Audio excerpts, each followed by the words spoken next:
his academic experience include research in the areas of Malay Muslim neighborhood, Malay heritage, Islamic tourism, and rural poverty. Okay, so his latest research,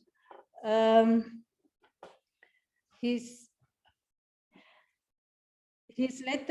research is Sharia compliance rating tools for tourism and hospitality that was funded by the government of Malaysia. So basically, we have the right person to talk or to share with us on the title today. Okay, but this program is basically part of the celebration of 25th KAED of the Kuliah. So we designed such a webinar series that will introduce the Islam and the built environment. So basically, this is a series of talk that will be given by our staff according to their area of expertise. Okay, throughout the year actually. This is part of our celebration, 25th of Kuliah of Architecture and Environmental Design. Okay, with that, I think there is a brief introduction for our speaker this morning. So I would like to pass the session to our speaker, who is Assistant Professor Dr. Lukman Hakim Mahmud. فليتفضل مشكورا.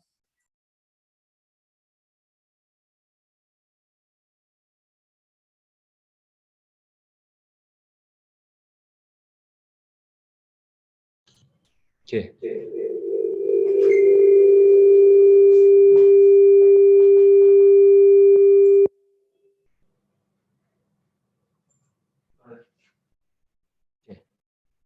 Okay, thank you, Dr. Azila, and thank you, Brother Dean, Professor Dr. Razak Sapian. Okay, first of all, I would like to thanks to the Kuliah, especially to what they call it, to the committee, because inviting me to give the lecture, not lecture, sharing session on the Islamic government, focus on the Islamic neighborhood.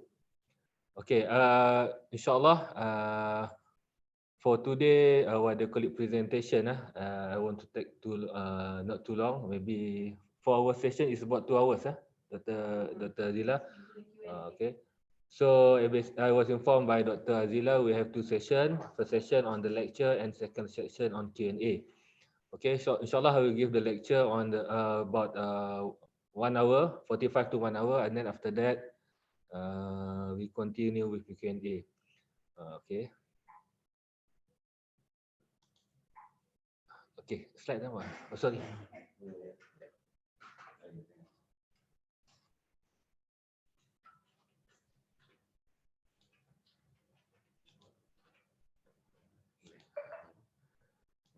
Okay. So full screen tak apa. Okay. Minimize. Yes. Okay. Okay. Sorry.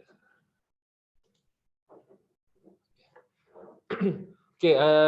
Basically, what they call it, the participant of what they call it, this lecture, I think come from various background. I was informed by the committee. Some of us are from department from Plan Malaysia, and then from the planning firm practice, even architect firm, as well as planner from the local authority, as well and from students, from UiTM, UM, and if I'm not mistaken, also from UTM. Okay, so basically I prepared the slide to try to cover all background of the participant today. So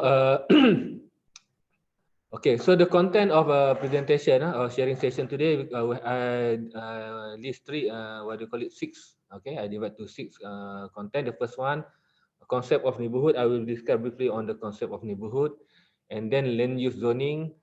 Where is the, what do you call it, level of neighborhood in the land use zoning.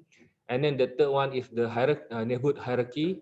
Of course, when we talk about Islamic neighborhood, we have to know, okay, where is the hierarchy. And then I will discuss on the Islamic values and societal guidelines. This one Qadi and Muhtasib. And then, number 5, I will discuss on the contemporary practice. What happened now in our in Malaysian case, refer to the Malaysian case. And then number 6 is issues and problem. Okay, basically for the presentation today, I will refer to the what do you call it, we learn from the past lah. Okay, I mean from the first, from the experience from the development of the neighborhood in Arab Muslim countries. Okay, so concept of neighbor. Okay, before we proceed with the discuss in detail on the understanding of the neighborhood in Islam. So in the first place, we have to understand definition of the neighbor. Okay. So the Quran divide neighbors into 3 categories. I think all of us know about this one. The first one is a neighbor who is what do you call it? A neighbor who is also a relation, means that this one a Muslim neighbor lah. And then a neighbor who is a stranger, and then we do not know who are our neighbor. And then the third one is casual or temporary neighbor, maybe who come to our what do you call it, our area, and maybe they stay in our neighbor's house, our neighbor's house. So this one also part of our neighbor.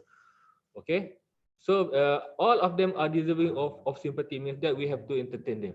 Okay, this one is the first type of the neighbor.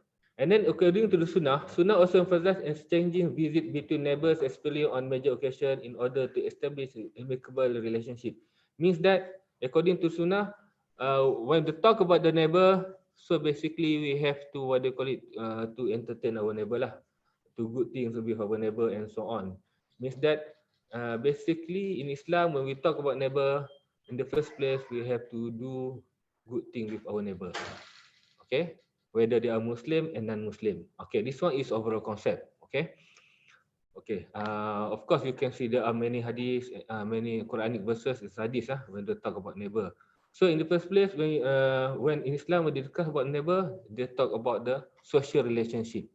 But now, how we want to what they call it, to translate or to relate with the physical aspect, because most of us come from the environment school. So now, how we want to what they call it, to translate the social aspect to the physical dimension. Okay. So okay, this one is neighbors are categorized into 3. This one, as I mentioned before, the first one is non-Muslim neighbors, and then Muslim neighbors. Okay.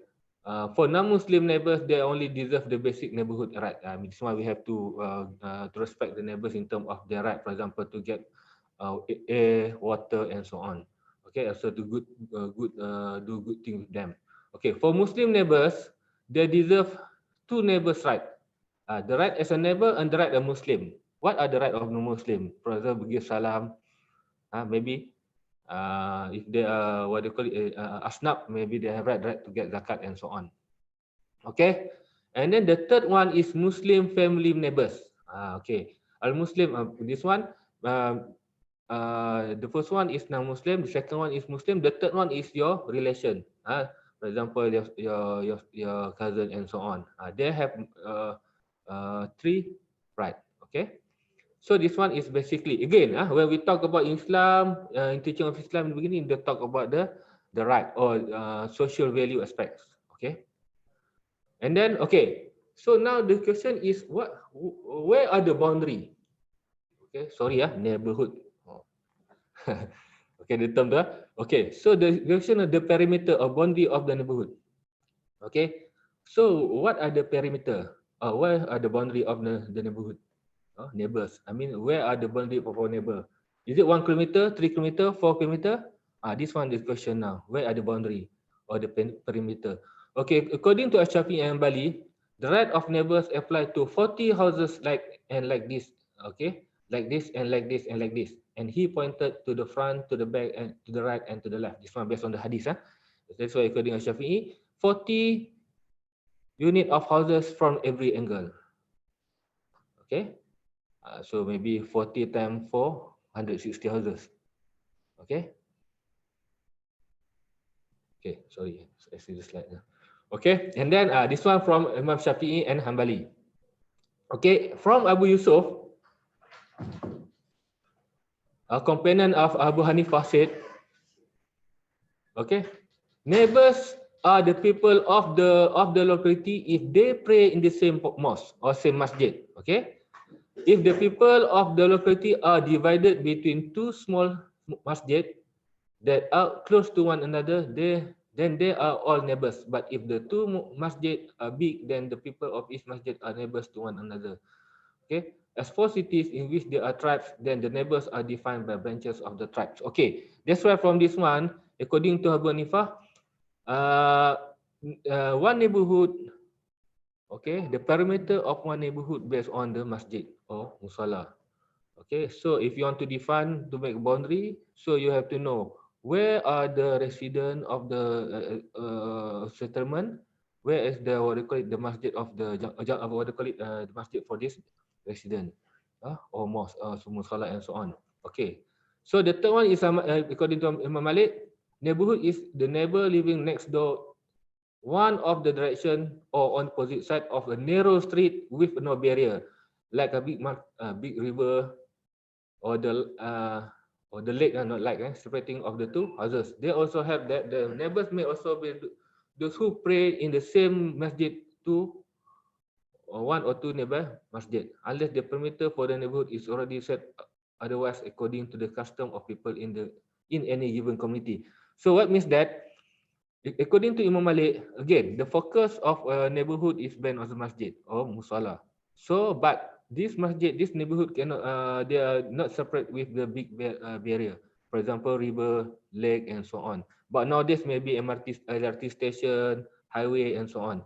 So, based on these three definitions, so we can conclude that how to define the boundary of one neighborhood or satu kejiranan is based on the first one, the focal point must be a masjid or musalla, and then they have no big, what do you call it, barrier, no barrier, highway, lake, river, and so on.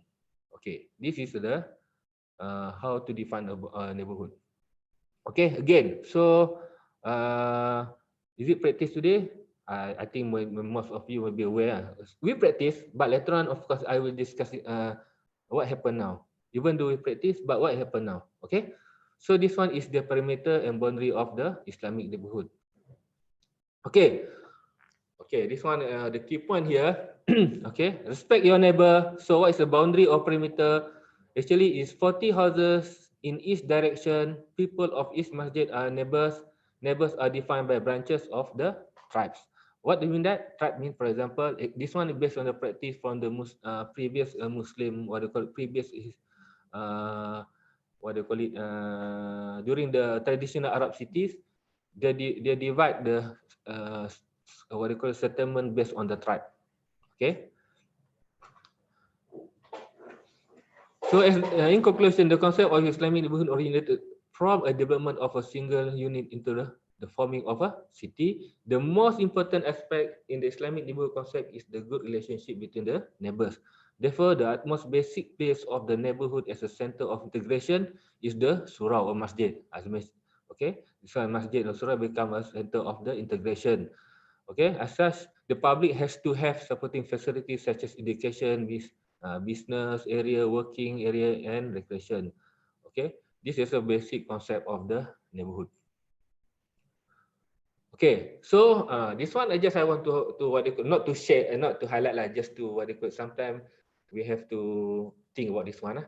If congregational prayer is not performed or it is done in secret, then the whole committee would have sinned.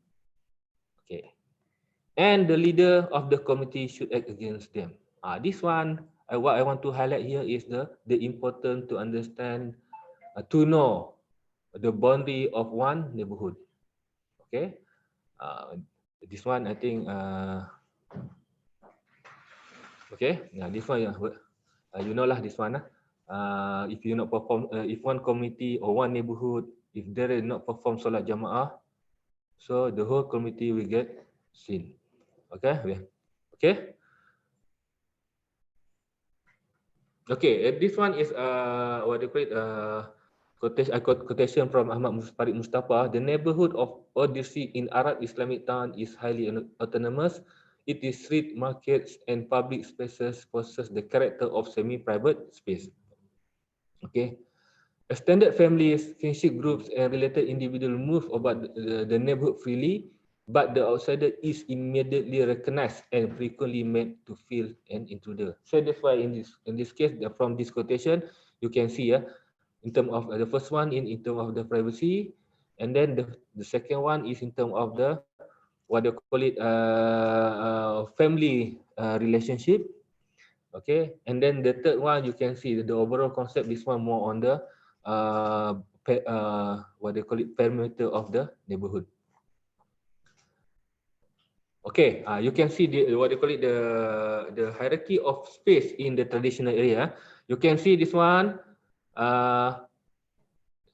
in the middle. You can see single space. What are the aspect of the single space? Before I proceed with the what they call it, explain in detail what Islamic neighborhood. In the first place, we have to understand this one first. We have in Islam, we have not in Islam lah. Basically, based on the traditional Islamic cities, they divide the space. How they divide the space in the neighborhood? The first one, they have the individual single space. Basically, normally this one is bedroom, toilet, and so on. Okay, and then there are gender space. Okay, bedroom, toilet, and bathroom, and so on. And then they have the private space. Okay, normally this one we refer to the our house. Okay, external and internal space. Okay, and then they have the semi-private space. This one cluster. Okay, each block is a cluster of the house. Cul-de-sacs and FINA. FINA actually is cluster open space. And then they have the public space. Public space normally is market, street, Friday, masjid, and so on. Okay, this is the hierarchy of the space in Islamic neighborhood. Okay, this one, okay. Okay, now I move to the land use zoning. Okay, before I go detail on the what they call on the Islamic neighborhood concept in detail, so I want you to understand where are the location of the Islamic neighborhood. Sorry, of the neighborhood. Okay, ini basically this one practiced by the Arab what they call it traditional Arab cities. So basically they divide to the 4 area. Okay, the first one they call it Al-Amir. Al-Amir is actually developed zone. Developed zone. Okay. Now build up area. Okay. In top planning we call it build up area lah. Okay. The second one is Al-Harim, buffer zone. Okay, buffer zone. Al-Harim is a buffer land located between Al-Amir and Al-Mawad. Okay, buffer zone. Maybe in our Malaysia, for example, in PJ, we have green belt around PJ city. And then the third one, we have Al-Mawad. What is Al-Mawad? Those Al-Mawad actually the area where you can get in agriculture sector. I mean, you can cultivate those interested can cultivate in that land through the concept of Ihya Al-Mawad. Means that you can use that area for the agriculture purpose. Okay. Okay, you see this one is Al-Mawad. Okay, and then the last one is they call it Al-Hima. Al-Hima is actually is the protected zone. Now we call it what do you call it, forest reserve. Okay, so basically this one is not practiced before. They divide the area of the city to the not city lah of the city or the state to the four main zone. Okay, so you can see again this one. Madinah,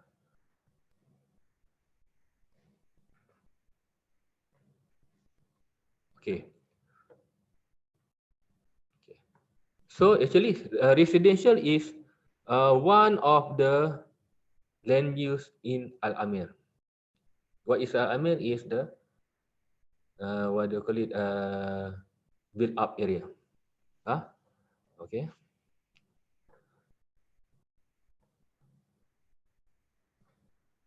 Okay. Now I go to the in Islam. Actually, when we plan a neighborhood area in Islam, we must divide that based on the hierarchy. What are the reason? So in Islam, they have the reason why they divide, because the first one is because of the privacy. This one is very important. And the second one is because to avoid harm.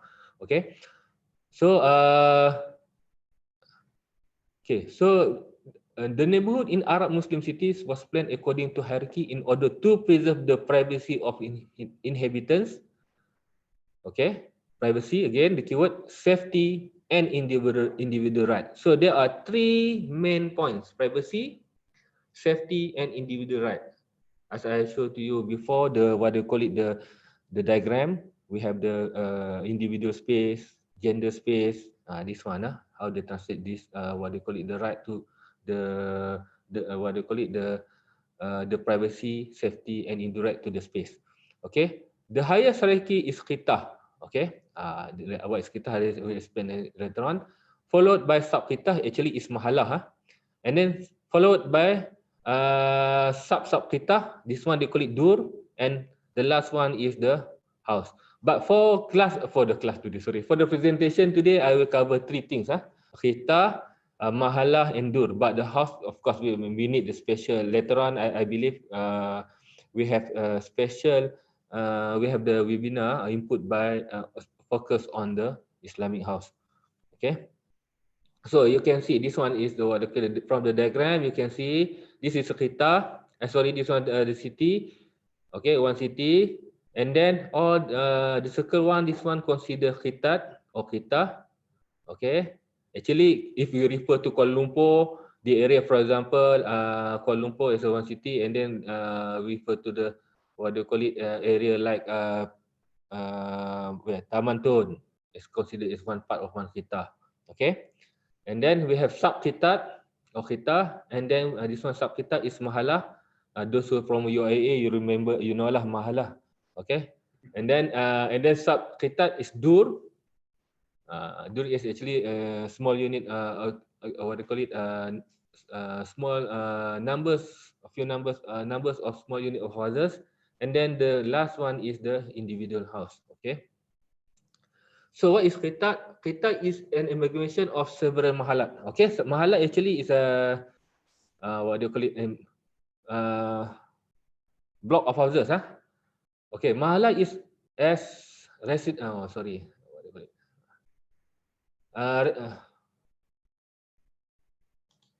Okay. Mahalat is defined as a residential area or district. It is an area or land granted by the authorities, under the concept of qitat. Means that government give the land to the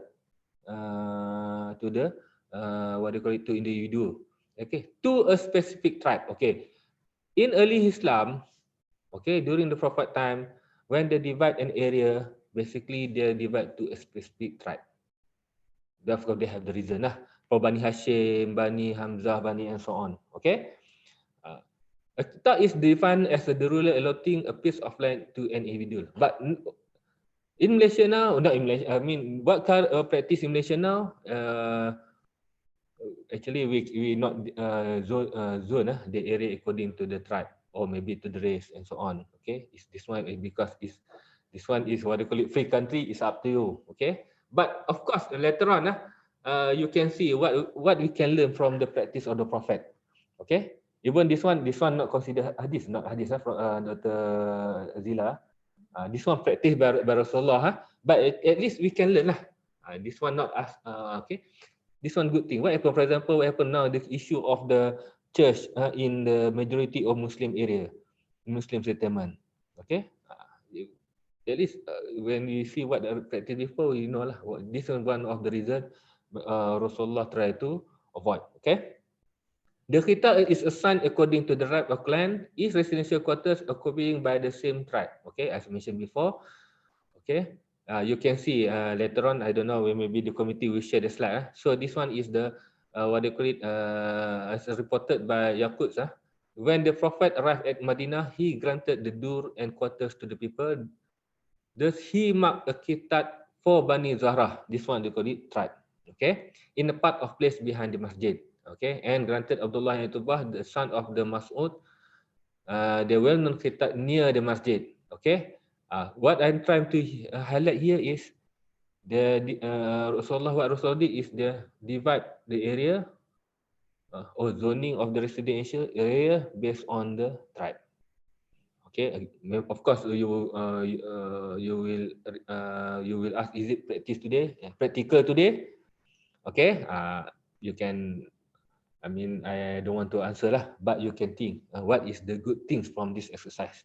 Okay, and then in the center of residential quarters found a masjid or Makkah masjid. This is the masjid for perform the 5 daily prayers only. Okay, according to number of hadith. Nowadays we refer to surau in Malaysia lah. Okay, according to a number of hadith, the people were not obliged to attend the masjid of Madinah every day if this was difficult for them. Instead, they could build their own masjid and perform the 5 daily prayers at them. Okay, this one on the authority of Aisyah, the Prophet ordered masjid to be built in the indoor communities of kinship, and he commanded them to be clean and centered. However, the residents are required to perform Friday prayer at Jami' Masjid located in city center. Of course, we practice today. In every residential now we have our surau, and then of course when we want to perform salat Jumaat, we have to go to the nearest masjid. Okay, again, we practice, but what are the issue now? Okay, I will explain later. Okay, and then we have mahalah. Okay, what is mahalah? Sub-qitah, or the correct sub-qitah is sub-qitah comprise group of housing units or dur allocated for sub-mortuaries or large families. The masjid located in the city center of Malah, and it is surrounded by square. The square play roles as a place for social bonding, children playground and places. Okay, basically, if you how to explain this one? Basically, in our housing scheme, we have block or section. Okay, this one is section in one qitat. Okay, for example, in IUA, consider very hard to explain UA, not UA lah. Maybe in okay, how to I'll give you an example. This one. Okay, this one is what do you call it? Qitat just now. Okay, the round this one, the circle one, this circle is considered mahalah. You can see. Okay, inside of mahalah they have rabah. Okay, what you can see now, for example, in Kuala Lumpur, there are few unit of houses. For example, Taman Tun, Taman Hatamas, and Taman so on. This taman considered mahalah. Okay, inside of the mahalah they have the surau and so on. Okay. Okay, so the average number of population in city of what they call it, Aleppo city during Ottoman is about 1,000 to 2,000 population. Okay, again, each of sub-qita inhabited by the same tribe of clan. You can see, the divide based on clan. Okay, maybe this one what we practice in our our Malay society before 80s. In our village or our hometown, normally at one village to normally all our neighbors is actually our cousin and so on. Okay, our relative. Okay, we practice before the urbanization process. Okay, when the urbanization process, some of them migrate to a city center, but this one not happen. But the issue now, how we want to inculcate neighborhood value in the current situation. Okay. Okay, one of the main factors contribute to inhabitant might control their pressure is no traffic within the sub-qita. No through traffic within their sub-qita. The narrow street became a border to split a qita with others. Some part of the narrow street were covered due to upper floor extension. The narrow street order with 2-story building gave shaded the road during the summer. Okay, this one where you can see why one of the reason why Arab cities they prefer cul-de-sac design, cul-de-sacs, because of the privacy. Okay, again this one uruf the term based on the situation, practice in custom at the area. But in Malaysia, to me, a cul-de-sac is not popular. Okay, This one again, what the keyword? I don't want to say the what they call it, the cul-de-sac among the best practice, but based on this situation to what they call it, for the aspect of privacy, safety, and so on, that's why they prefer cul-de-sacs. Okay, this one you have to understand the reason. But in Malaysia, is it suitable? Is one thing. Okay, maybe suitable, but we prefer grid iron rather than cul-de-sacs. Okay.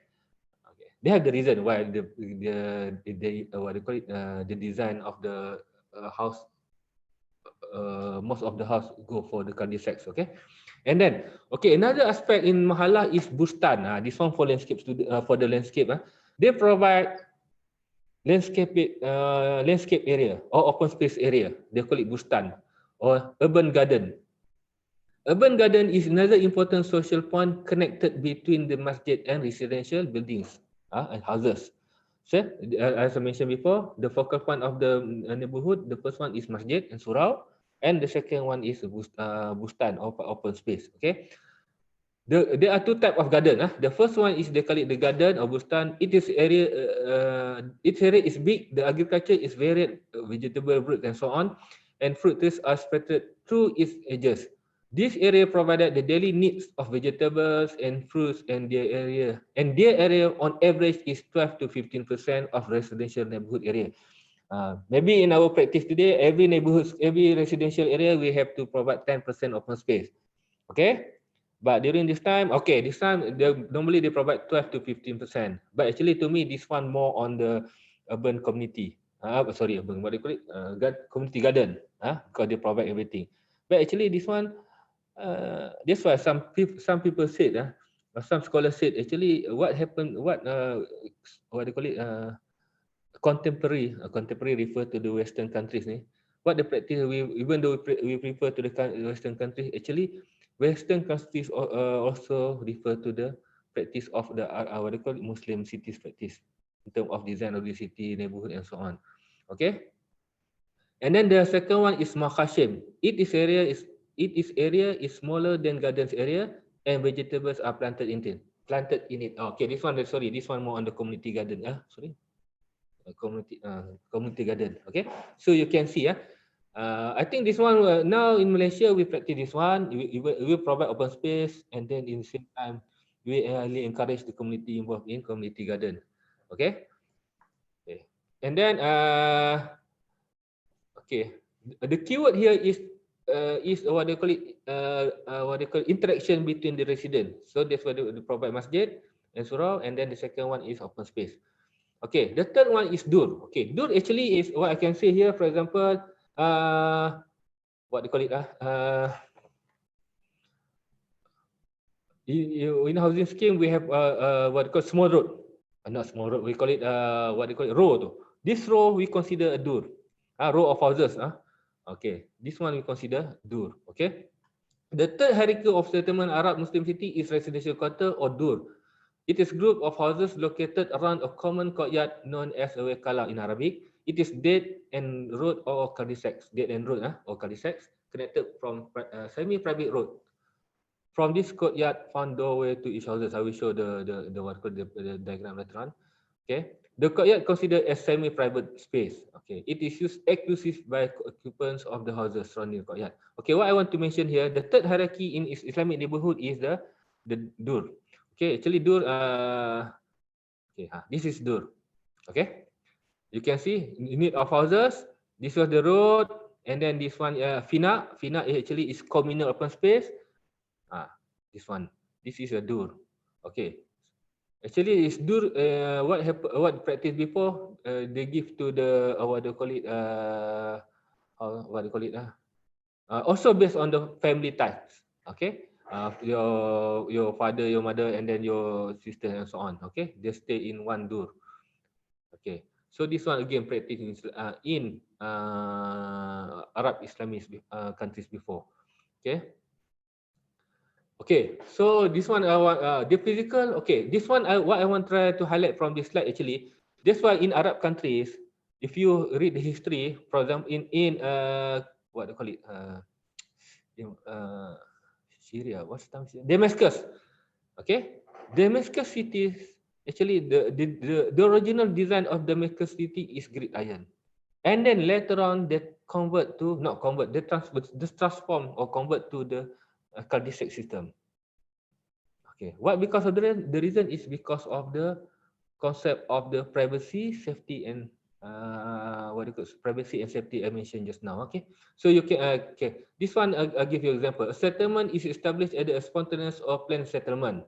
Okay, in the early stages of building a city, the harem reserve land was enforced surrounding the built area of the city. Okay, actually this one the area, and then this is a boundary. Okay, this one the what do you call it, the house.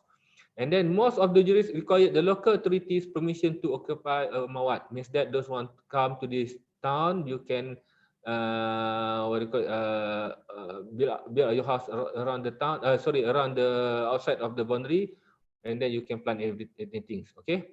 And then when most of the land surrounding the city were cultivated and the population of the city increased, the people would build the rest of unoccupied land in the city until the available lands were built up. Means that you can see, then now they split the unit of the land to the small land. Okay, okay. And then okay, number 4, they start go to the cul-de-sac system. Then some people would occupy the FINA. As I mentioned you just now, FINA also can be occupied. This one based on huruf. Maybe in Malaysia cannot. We cannot occupy the urban space. Okay, and modify each territory which contribute to reshaping the street. Okay, even they can build a house in small street.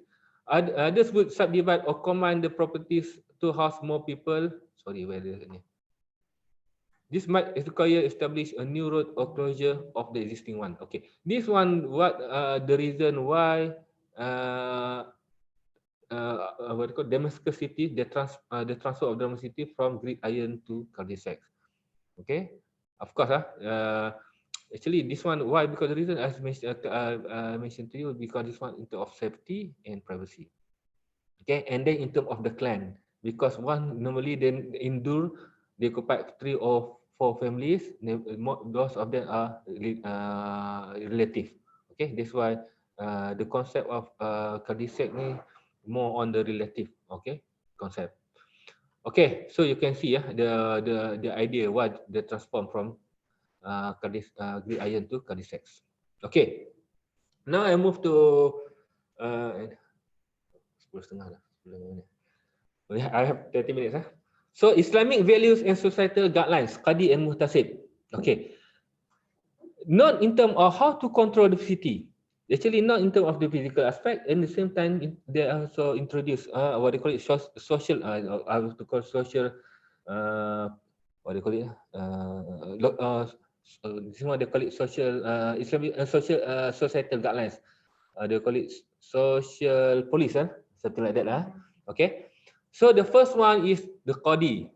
Qadi actually not Qadi pejabat agama. Qadi here, the term they give Qadi. Actually, the Qadi is local judge appointed by authority to administer and govern the cities. Okay, actually now today maybe a local authority, officer local authority. Sometimes the governor himself function as Qadi. The Qadi represent for this one you can see what they did in our neighborhood. Actually, this one we practice this one. Okay, we practice. Okay. The supervision of property, supervision of office, supervision of public roads and building. Okay. Exercise police power in his district, stop all infringements on street and public places, and so on. Actually, the first what they call it social police, they call it the Qadi. Okay. The second one they call it the Muhtasib. Okay. Muhtasib more on the social actor. More dia what they call it, dia more focus on to control the behavior of the resident. Okay, so there's an officer who was effectively entrusted with the application of hizbah that practice amal ma'ruf nahi munkar to promote good and forbid evil in the supervision of their moral behavior. Okay, within the town and particularly within the market. Mustasib is appointed by the ruler, a governor. This one, they call it social police.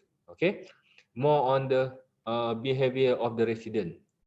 Okay, okay. The Muhtasib officers were located in the city center, city central market near Darul Imarat. Darul Imarat actually is what we call government office and masjid. Okay. So the mutasib, basically the responsibility of mutasib in promoting good deeds fall under three categories. The first one related to religious matters. For example, now during the Ramadan, so they have to check they're fasting or not. Okay. And the second one is worldly matters. General public, this one more cleanliness and so on. Cleanliness of the street, ensuring the water supply, regulation of the water, and so on.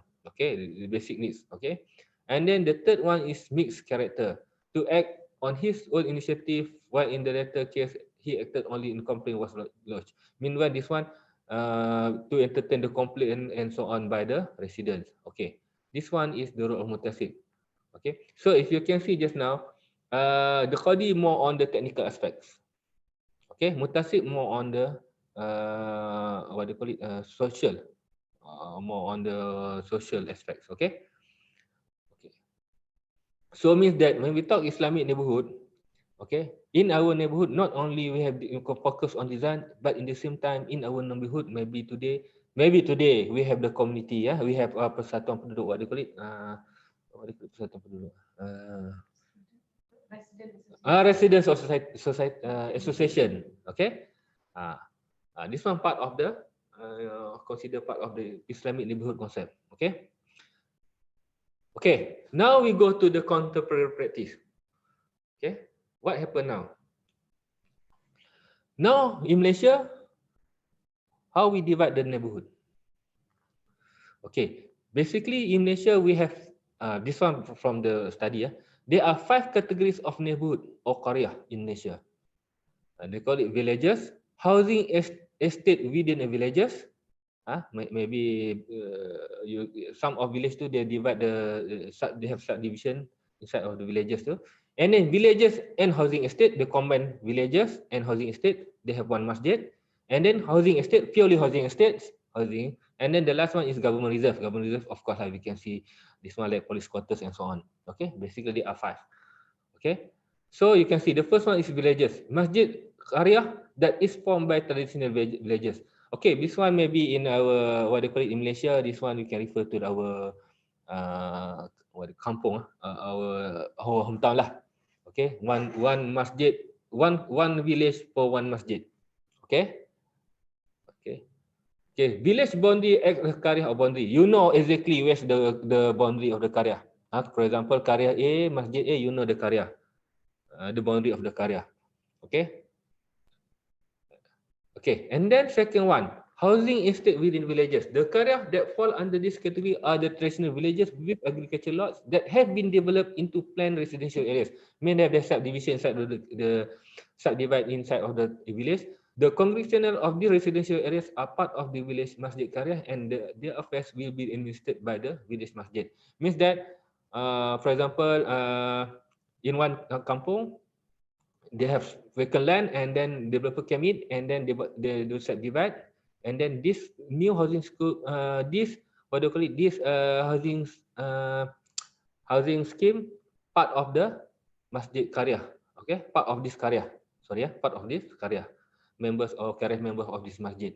Okay, that's why they call it housing estate within the villages. Okay, you can see later on which one will be the problem. Okay, number 3 is villages and housing scheme. Okay, the qaryah comprise of villages and housing estate that are located within the same area. The qaryah boundary will change from time to time due to the existence of newly developed residential estate. Okay, as a result, the qaryah area becomes too big when no new masjid is developed for the new residential area. Okay, this one will happen now. For example, this village A. Later on, there are new development come near to the village A, but not inside of the village. But later on, this new housing scheme, there is no masjid and no surau, because the first one maybe because the according to the comment, not comment, what do you call it, comment from the local authority. Because they have the masjid near to your location, maybe no need no masjid or no surau, and then numbers of population also not reach the certain numbers. So you we call it you can develop masjid. You have an option whether you want to provide masjid or not. It's up to you. Okay. So this one called category type of karya number 3, village and housing scheme. Okay, what the problem now is result the karya area becomes too big when no new masjid is developed for the new residential. Okay. Okay, you can see maybe you can see lah what the type of your housing scheme now. Okay, number 4 is housing. This one purely housing. Okay, this one happen.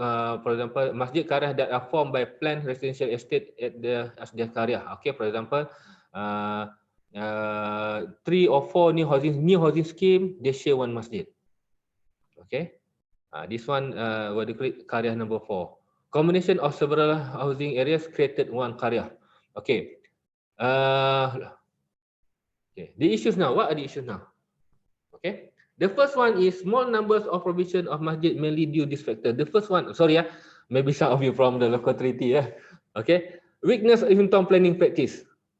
Weakness. I don't want to say maybe setback lah. Okay, this mainly because there is no specific plan or karya management plan that observe the need of Muslim residents.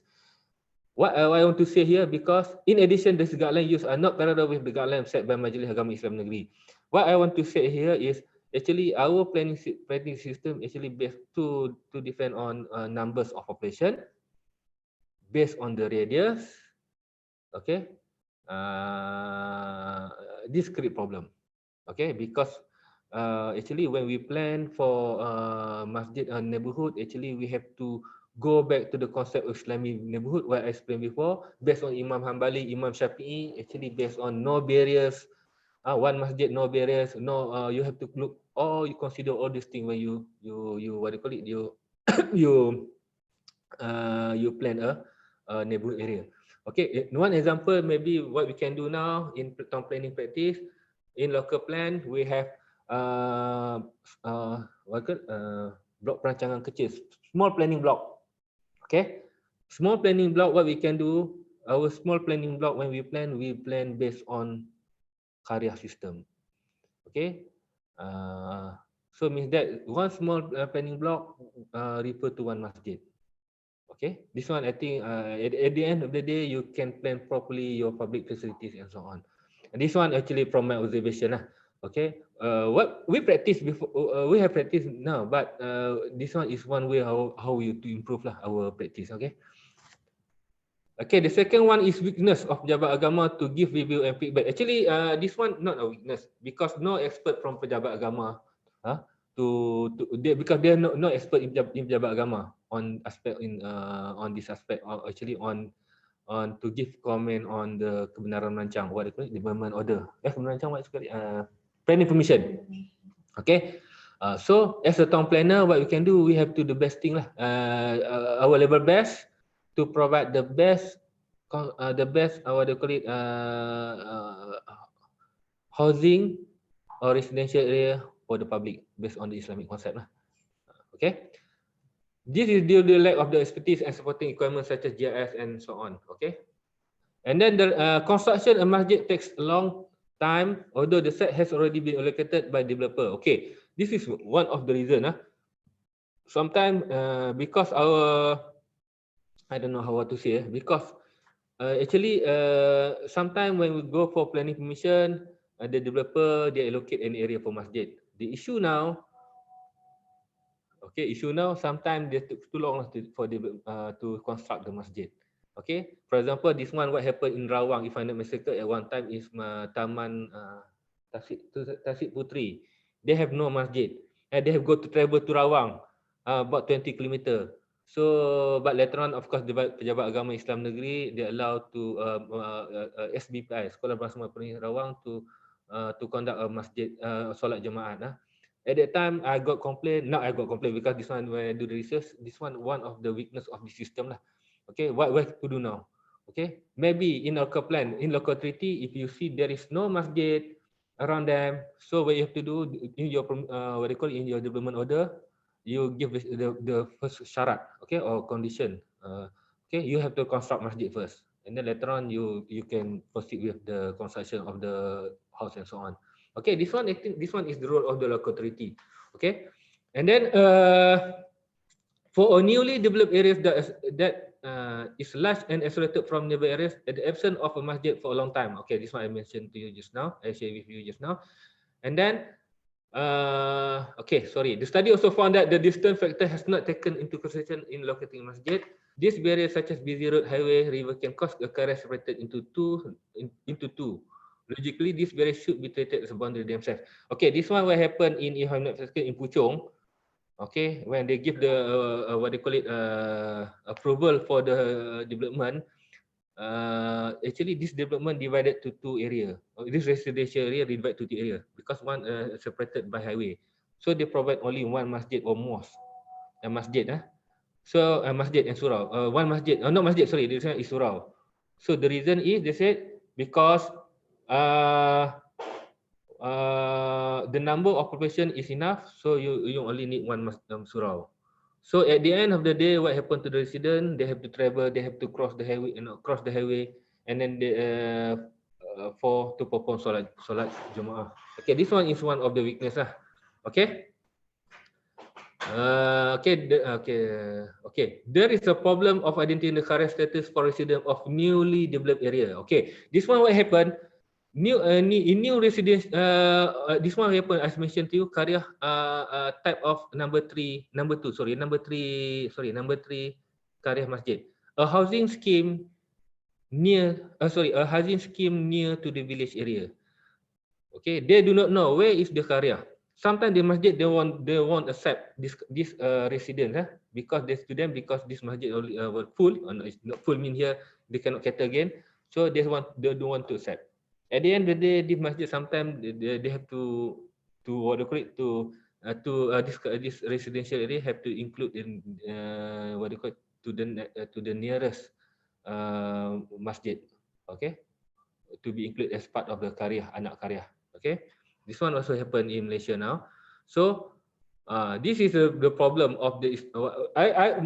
My presentation today is more on the on the space. Okay, on the physical aspect of Islamic neighborhood, because I believe for today's our expert lecturer from architect will focus on the housing, Islamic housing, and so on, and so on. Okay, on design. So I think, okay, in conclusion, the karya system is one of the Islamic neighborhood concept used in Malaysia. Actually, we have practiced, okay, but now in terms of implementation, okay, and in terms of role of the local authority lah, okay, the karya system is divided into two, masjid karya and masjid surau, okay, which is similar to that of mahalah and surau karya, which is dur concept.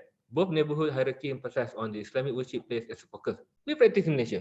But the problem now, we in terms of the boundary, okay. However, there are still problems in providing the worship place which need to look into. This problem include the delay in building surau, masjid, and suitable guidelines and absence of management plan, karya management plan. I think that's all from me. Okay, Assalamualaikum warahmatullahi wabarakatuh.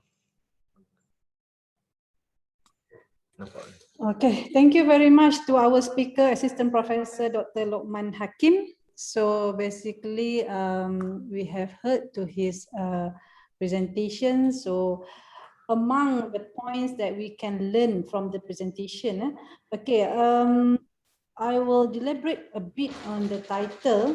So basically, why we chose the title Islamic Principles of Neighborhood Planning. The idea is for us to learn what are the principles and advices in Islam. Then we want to see their application in the current neighborhood planning. So that is the original idea of this session today. So Alhamdulillah, Dr. Lukman already shared with us some of the principles, and also we learned about their application in the current neighborhood planning. So what I can say, the few points that we could learn. So before we can apply the principles, we need to know what are the definition of neighbor in Islam. So basically what I've been told by Dr. Lukman, neighbor in Islam consists of three types. So first is Al-Muslim Al-Qarib. Al-Muslim Al-Qarib means that maybe we are neighboring to our parents, for example, or to our brothers or sisters, to our sibling. So that is, we call it as a Al-Muslim Al-Qarib, means the neighbor will have three rights. That is the rights of relative, the rights of neighbor and the rights of Muslim.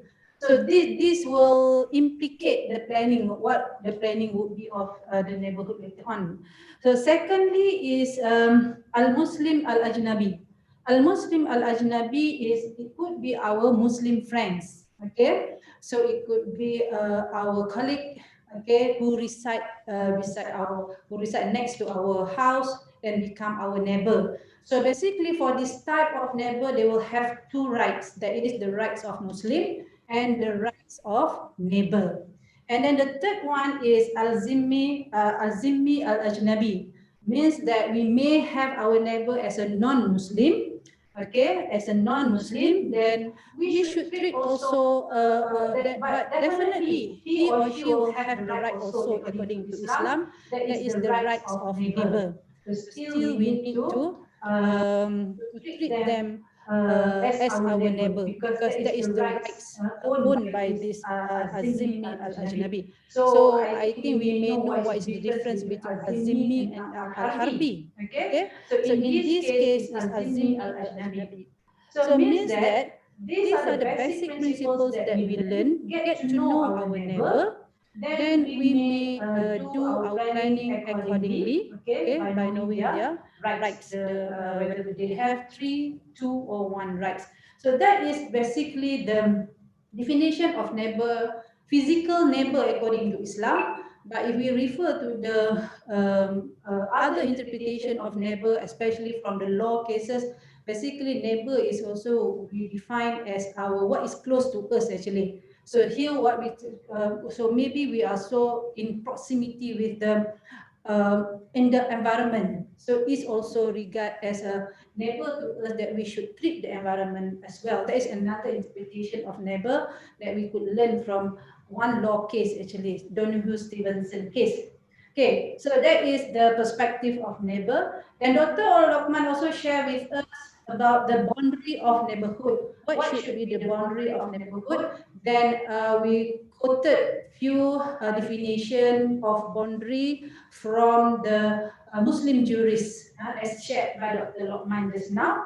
So basically in our context now, we have Act 172, Section 21(6). So basically define the neighboring land in the planning perspective. So we may learn from that. So basically the land adjacent to land, okay, the land separated by 20 meters, either drain, reserve land, and another one, you may check, Section 21, Section 6 in the Act 172.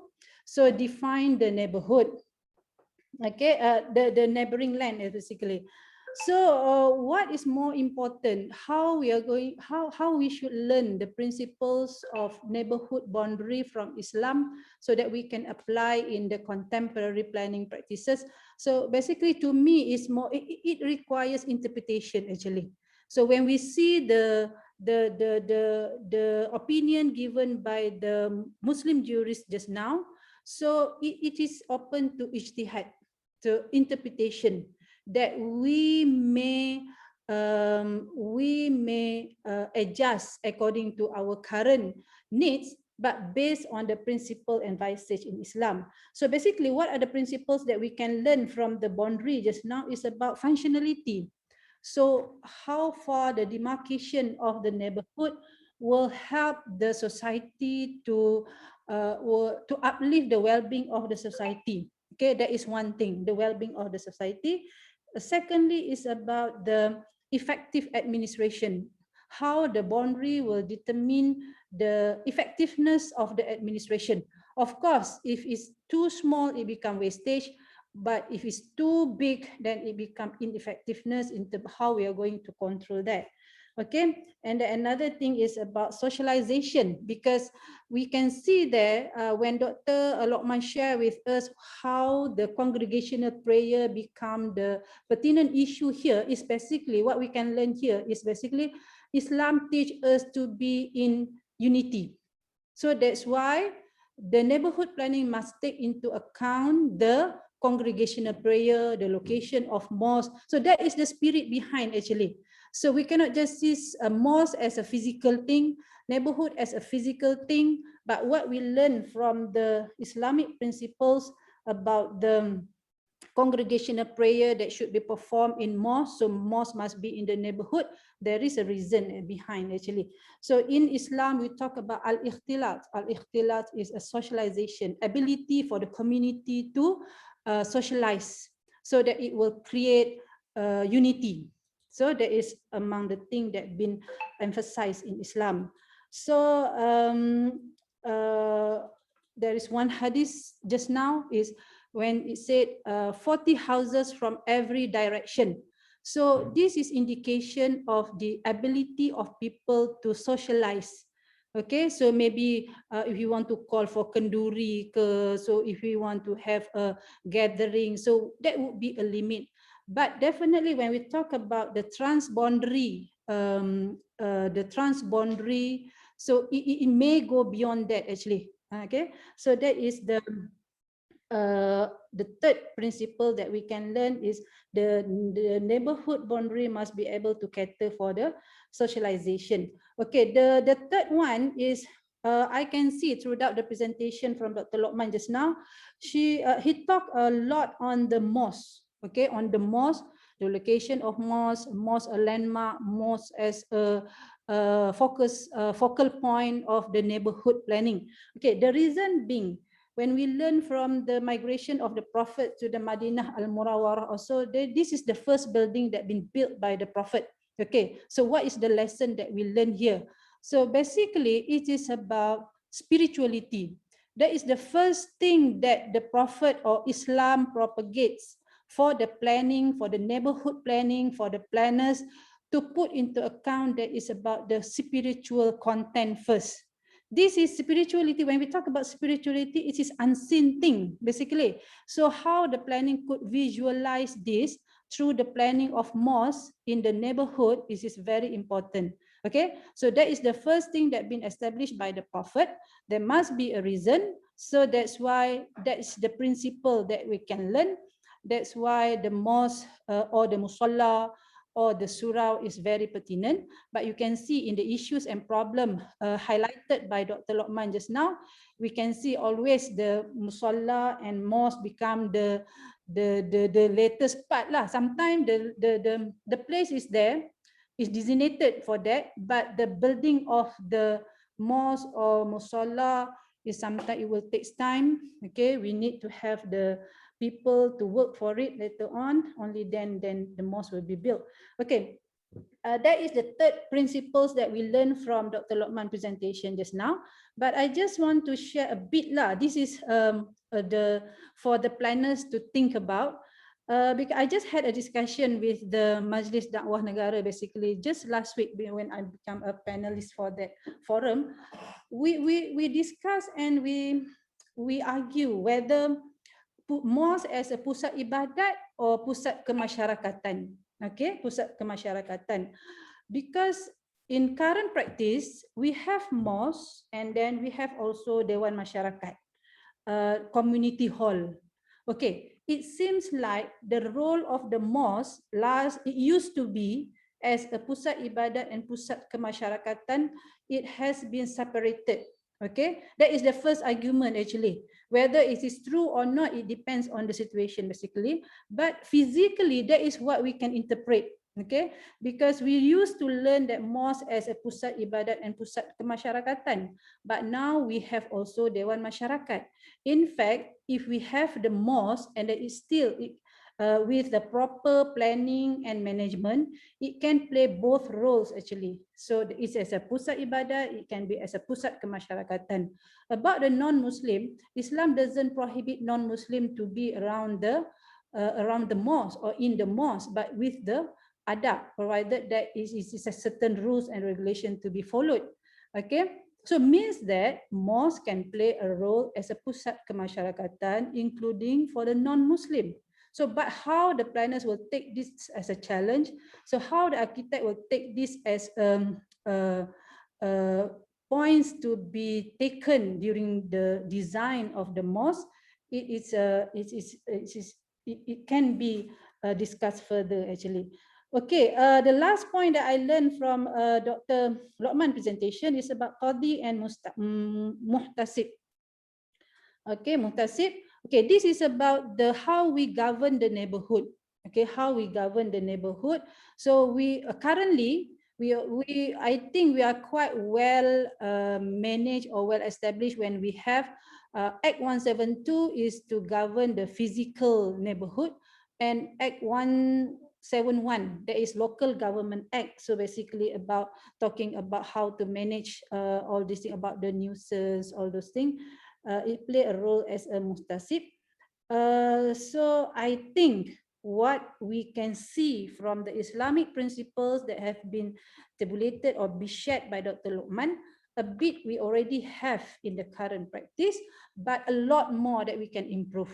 Okay, then it require understanding, commitment, and further interpretation by our professionals in the built environment, including town planner and architect, basically. So I think that is what I can learn from the Dr. Lukman presentation today before I open the Q&A session.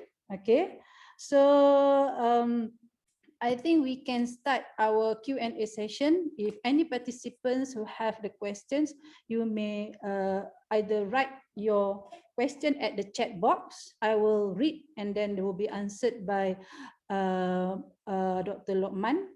Or you, I think that's the only way, isn't it? Okay, you Zoom. Okay, for the participant joining Zoom, then you can raise your question. Okay. Actually, we also have our Dean, Professor Dr. Architect Abdul Razak. Actually, he is also expert in this area. So it's about from the architectural perspective, about the neighborhood. He used to design for a musalla in his area. I think we have two speakers lah, basically today. So you, okay, so you may raise your question.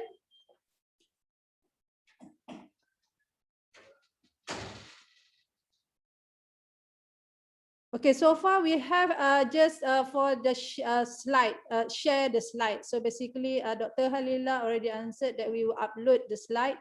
Okay, I think Dr. Lukman have no objection to this. Okay, so the speaker allowed for the slide, for the materials to be uploaded and shared with all participants. Okay. Just visit our website, okay, because our dean really hope that you will visit our website. There are lists, you can click to the list of expert there according to their expertise. There is many more actually could be found, because this is a webinar series that we try to highlight or promote our expert that we have, but focusing from the Islamic perspective. Okay, that is what we are trying to do. Please visit our website.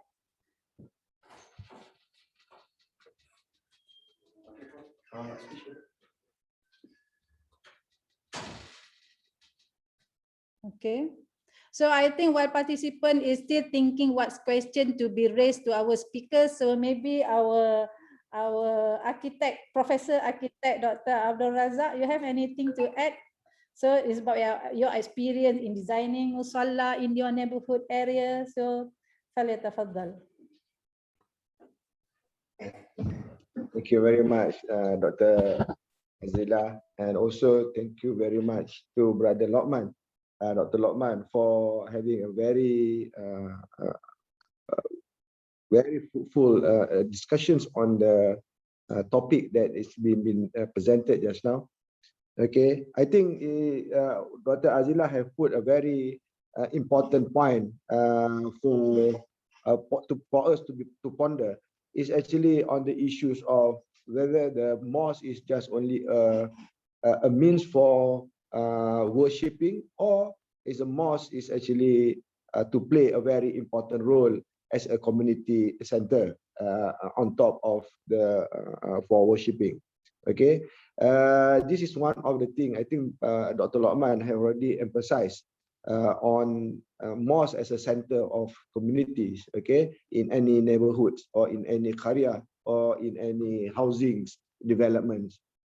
Again, I think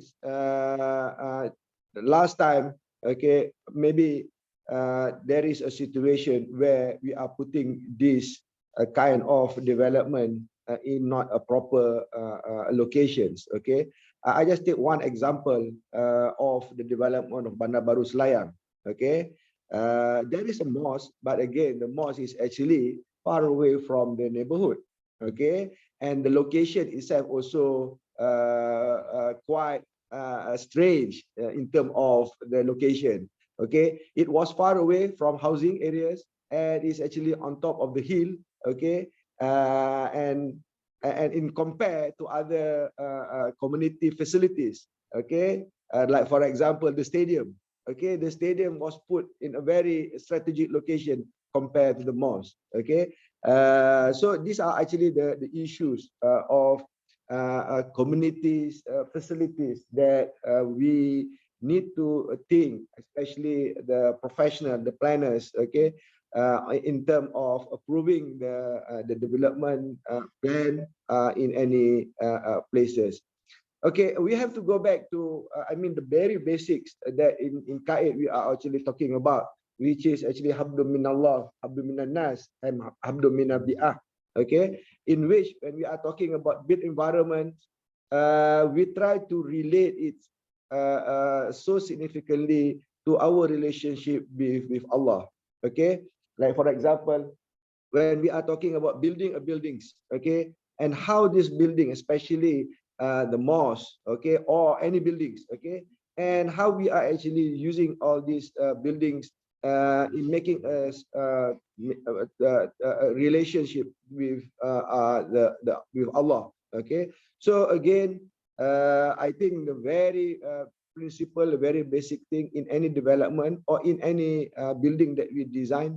So this is actually the thing that we need to think of. Again, role of the masjid or role of any building that we are actually try to put in any developments. We have to go back to these very basic principles.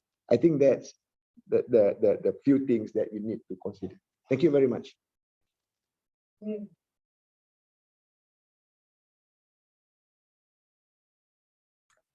Okay, thank you to our Dean for at least for sharing the development of mosque in Selayang just now, because there is a where a place that he resided lah there. Okay, we received few questions in the chat box, so we would invite Dr. Lukman to respond to this question.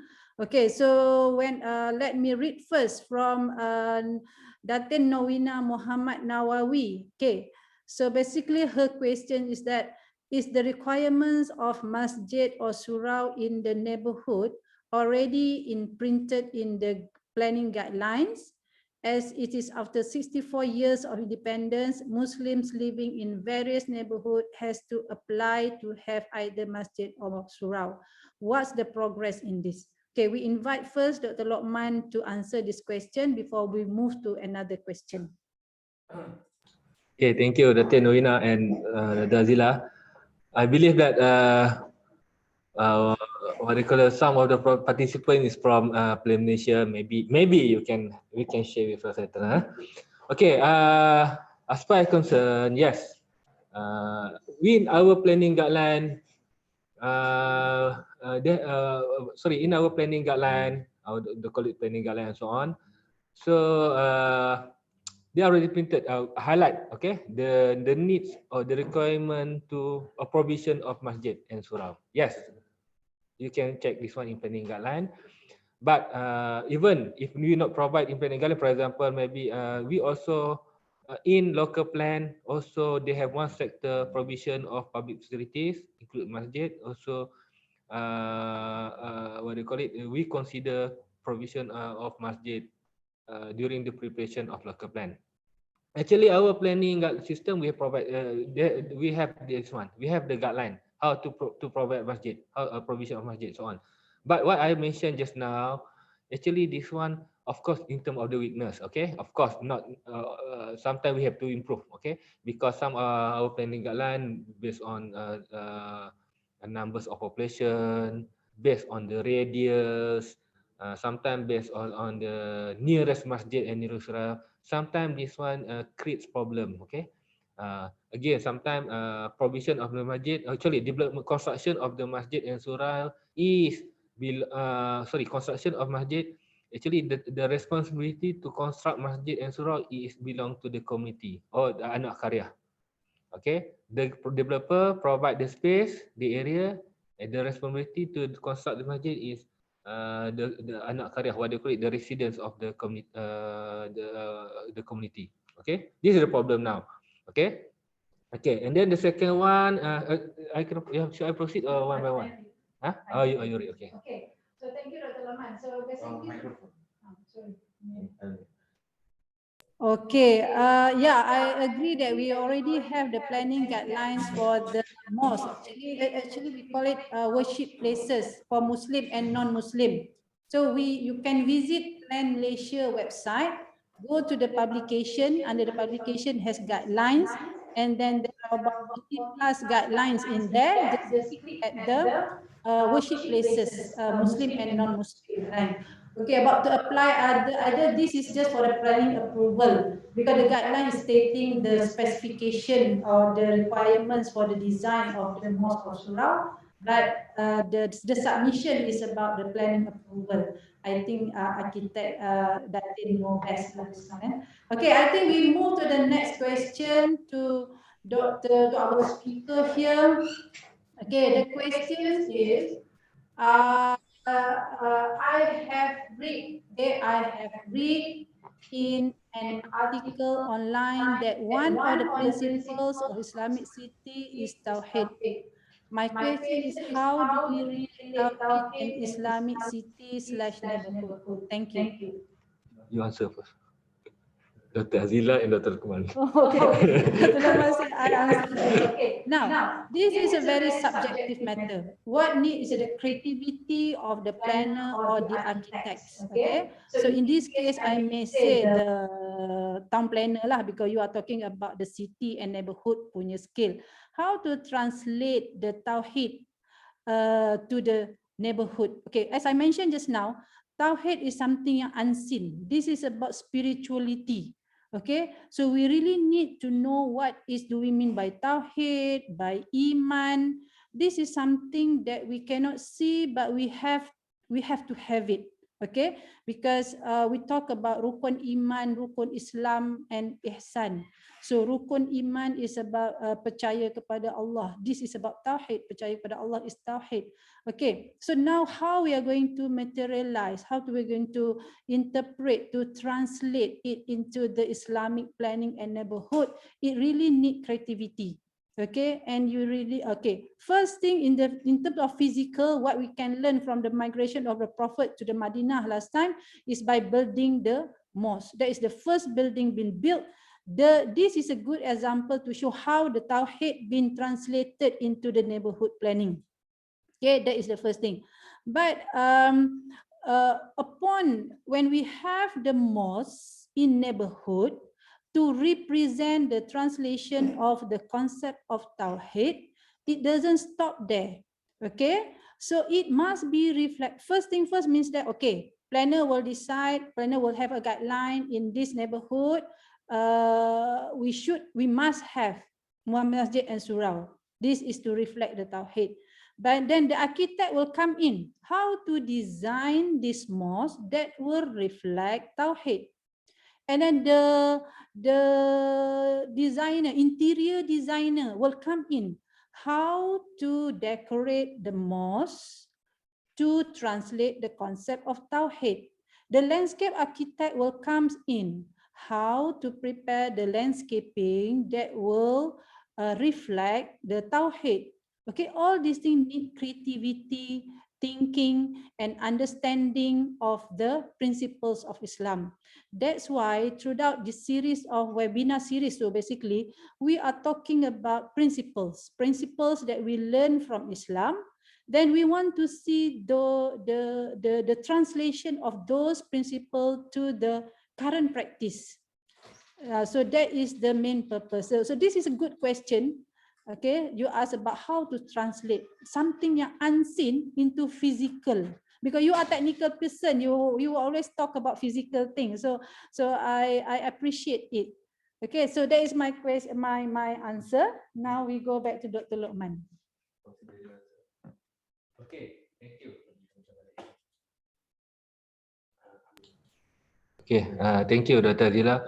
Okay, basically, this one, I think, what you can, how to answer your question. This one, I like if you can refer to what do you call it, paper right by Al-Faruqi. Okay, actually he explained the fundamental of the Tawhid. Actually, what is Tawhid? Actually, they have 5 basic score of a Tawhid. The first one is, what do you call it? If I'm not mistaken, the first one is, where is the lecture? Sorry, yeah. The first one they call it okay, duality, God and non-God. So means then if you how repeat to neighborhood, actually God and non-God. So we are a human as considered non-God, so we have to surrender to our God. That's why in the housing scheme we have to have a worship place, okay, for Muslim lah, masjid and surau. And then the idea of the additionality. Okay, what is additionality? You can refer to the idea of what do you call it? How to understand the creation of the God. Okay, this one related to relate to our environment. For example, when we plan our neighborhood, we have to respect to our what do you call it? Our other creatures, for example, flora and fauna and so on. Even our slope, our river and so on, we have to understand. We have to respect. Okay, and then the third one is teleology. What is the teleology? Okay, again, this one relate to number 2. Teleology means that everything in order. So when we plan a housing scheme, sometimes everything order we can translate into a physical form. For example, we have to entertain all various type of the community from low, what do you call it, from the low income group to the high income group. Okay, again for another example, we understand to understand the cosmos, microclimate, so on lah. Okay, this one in terms of the theology. Okay, and then number 4, we have to understand the concept of man. So means that even in Islam, that's why Islam neighborhood very important. If you remember Islam, for example, if you want to perform solat jamak, you have to know where is our boundary, karya. Where you can perform solat jamak, takhir and so on. So in other words, what we do everything is we have the what do you call it, the concept of what do you call it, taklif. Concept what is taklif? Dosa pahala. Something like that. Capacity of man and ability of nature. So everything in our life, we have to we have the hukum hukum haram, wajib, harus and so on. Okay. And then the last one is concept of responsibility and judgment. This one from the concept of tauhid. At the end of the day, in our neighbor, what we do with our neighbor, Allah will judge you. Okay. That's why Islam, for example, if the best, you have to know whether your neighbor is hungry or not. So this one in terms of the judgment, okay. This one the concept of tauhid Islam. That's why how we translate the concept of tauhid in our neighborhood. Tauhid not only on the physical but also non-physical. But at the end of the day, of course, how we do it to non-physical to non-physical to the physical. We try our level best lah. Based on our profession. I think that's all I got. Okay. So thank you to Dr. Lukman, and then thank you also for Anis Shazrin from Jabatan Perancangan ni.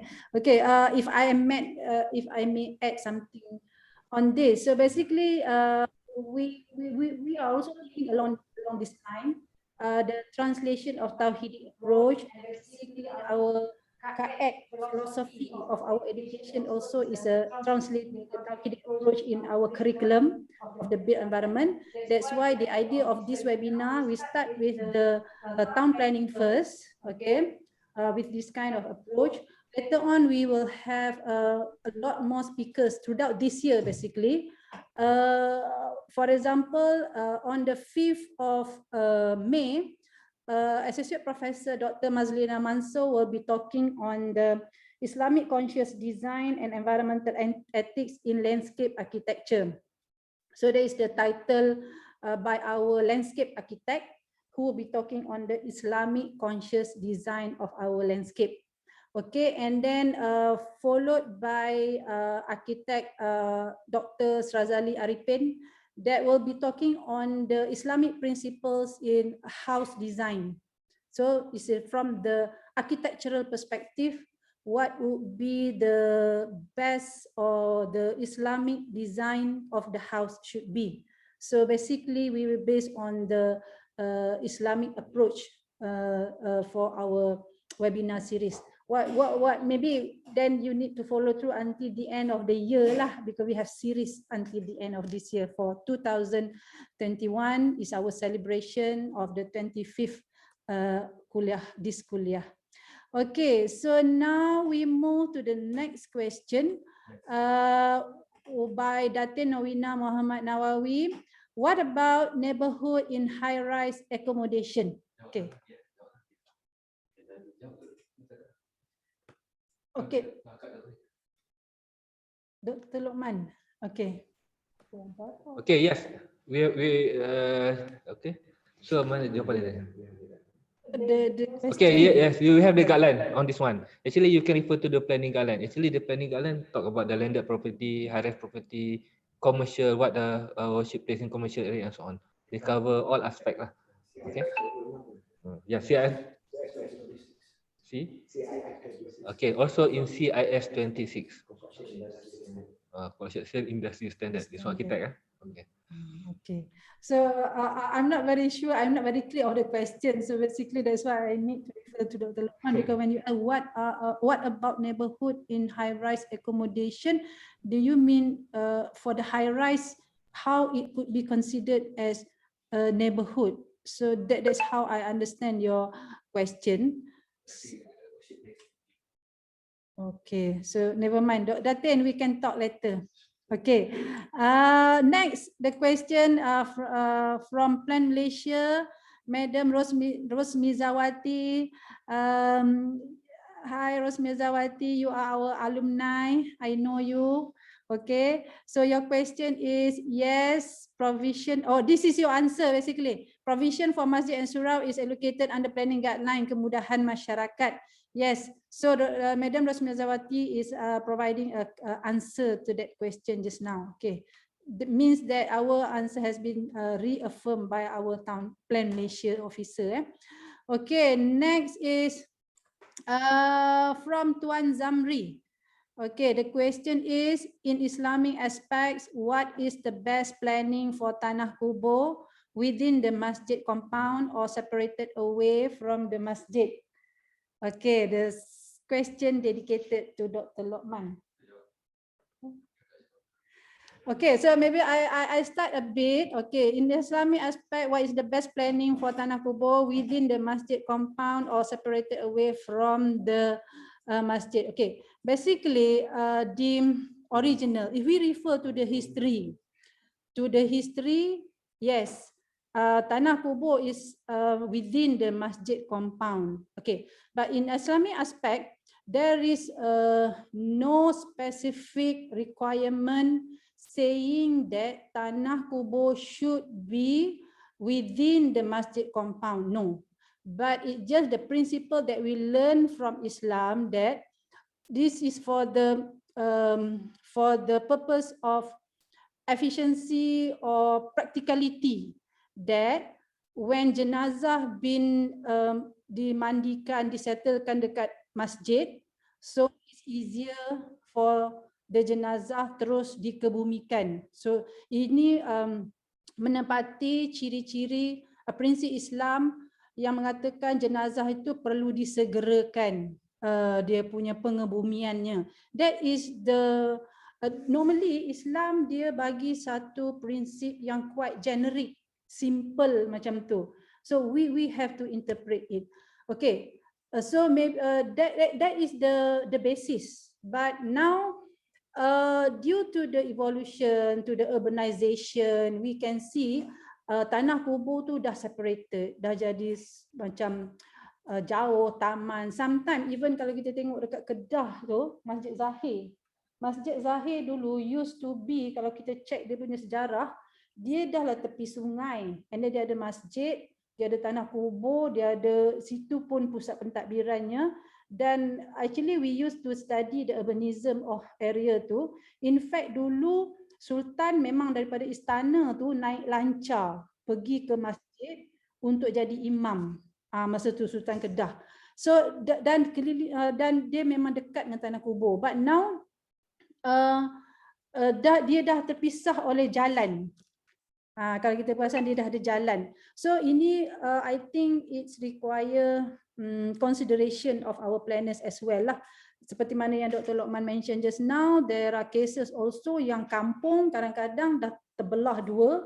Contoh dekat Kayan tu, so penduduk kampung bila dia nak pergi melawat saudara mara dia terpaksa cross benda tu, highway tu, jalan tu kan. Jadi I rasa benda-benda ni is very common sense, tetapi sometimes there are very urgent or unavoidable needs yang menyebabkan kadang-kadang benda tu berlaku juga begitulah, walaupun pada teorinya we don't feel comfortable in that way.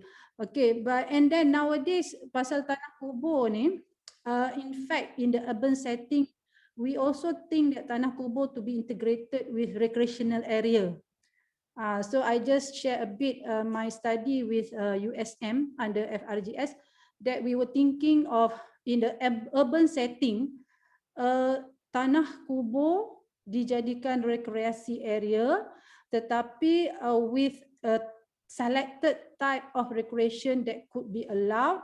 And then I already discussed with basically we take example of kubur ni, dia panggil Raudatul Sakinah. I already had interview with the penyelia kubur. So they already have their SOP, all those things, and then we studied how the possibility for the tanah kubur to be integrated with the recreational area. For the time being, I don't see any ways of doing that lah. And then when we study the guideline sendiri pun, guideline tanah kubur, planning guideline tanah kubur dan planning guideline untuk recreational area ni, dia memang tak ada titik temu orang kata. But if we still insist for the urban setting, we need to study and produce separate guideline lah for the hybrid. We call it as a hybrid cemetery. So this is another issue that we can share lah when we talk about tanah kubur. So back to your question, separated away from the masjid ni, you can refer lah guideline untuk tanah kubur. Sometimes dia memang letak dekat hujung bandar, hujung kampung. So you just imagine, masjid kita nak di tengah-tengah orang, kubur kita prefer duduk di hujung kampung, hujung bandar. So nak tak nak dia akan jadi memang separated lah. Jadi ini perlu kepada pengkajian semula ke, that is the challenge to our planners nowadays lah. Oh, Dr. Lukman, you have anything to add? No. Our Dean? Okay, next we go to the next question from Azira Najwa. Okay, thank you so much, Dr. Lukman, for the sharing session. My question is, the Islamic urban form begins to lose their identity and developer to focusing on the profit, which leads to overhang. How do we implement Islamic neighborhood other than construction? Okay, other than constructing. How do we implement other than constructing mosque surau? Okay, Dr. Lukman. Okay, thank you, Azira Najwa. Okay, basically, in the first place, I think as a what I want to say lah, as a Muslim top planner, actually, to me, basic understanding of the Sharia is very important. Okay, you understand the concept. This one how to answer your question. You understand the concept Sharia, and then the second one, you have to understand the concept. What do you call it? Siasat Syariah. The siasat Syariah. Siasat Syariah. Okay. So actually, our profession, town planning, architect, or environment profession, actually part of the siasat Syariah. The reason is the government appoint us as an expert to help government to advise to the public. In our case, to our client, developer, and so on. Okay, so this is according to the Sharia, this is our big responsibility for us. Okay, so in other words, we have to advise our client properly. This is the keyword. Sharia means that if Dr. Azila can help me after this. Even part of masalah musalah, okay, even though this one not stated in the Quran or in Hadith, but this one is good things. as long as not contradict with Islam in Sharia, you have to follow. Okay, 100%. Okay, so in our case, how to answer your question? Okay, how do you implement Islamic neighborhood other than construction and mosque? Okay, mosque. Okay, I agree with you. Actually, there are many things we can as a profession, those who work as a consultant, expert, and so on. Actually, you can advise your client. Okay, for example, how to design the layout, how to many things. I believe there are many things in terms of design of the layout, in terms of the location and so on. Actually, this is the role of the professional professional town planner, professional architect, QS, and so on. So actually, I don't want to say. Actually, this is my general question. Actually, we know already, but the problem now. The problem now maybe we cannot convince the developer. Okay. Also, in the second, we not understand our responsibility. Okay. I think this one is the question. I think everybody know. Okay. Everybody know. This is my basic question. To me, that's why I prefer to. That's why to me I don't want to talk more on the design. Basically, we have to understand role of our Khalifah as a town planner, as architect in build environment profession. You read this article very important, and then you have to understand the concept siasat syariah and the maqasid syariah. Of course, maybe one day our Dr. Zila can share with us, of all of us, how to relate our profession with maqasid syariah. Okay, this one very important. We have to understand. Okay. Okay, I think this one for the question number. I just want to add, this is quite interesting. Okay, I think generally all the questions are actually within that parameter. We are talking about either we are talking about the physical or we are talking about the values.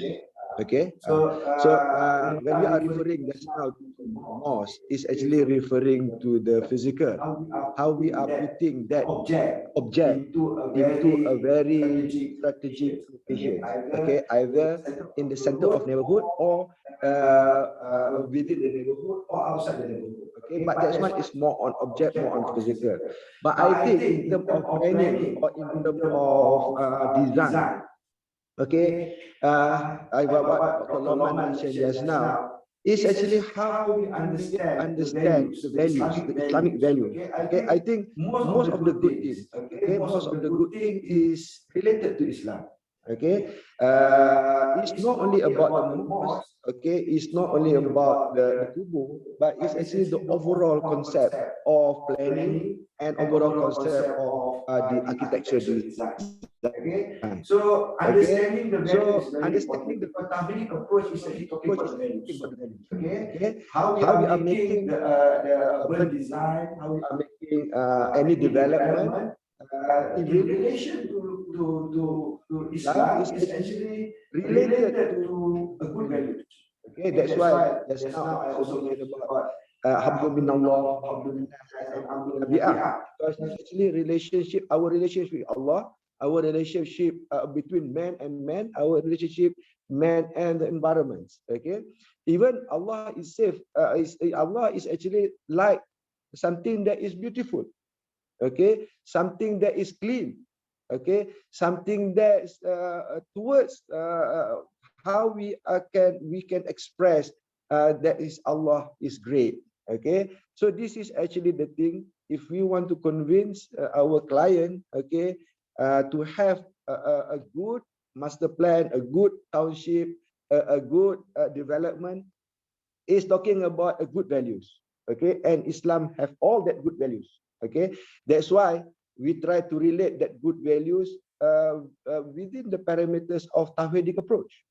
Okay, because that Tawhidic approach will bring us into a good design, either planning or architectural is basically the thing.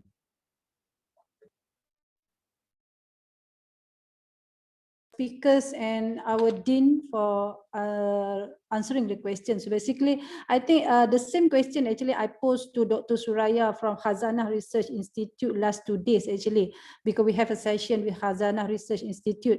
Okay, if I may share some of her answer is basically in Malaysia, this is more to the market or client punya driven.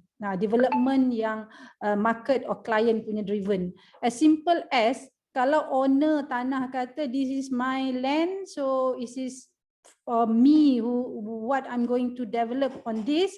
So this is become a tussle between the theory and practicality.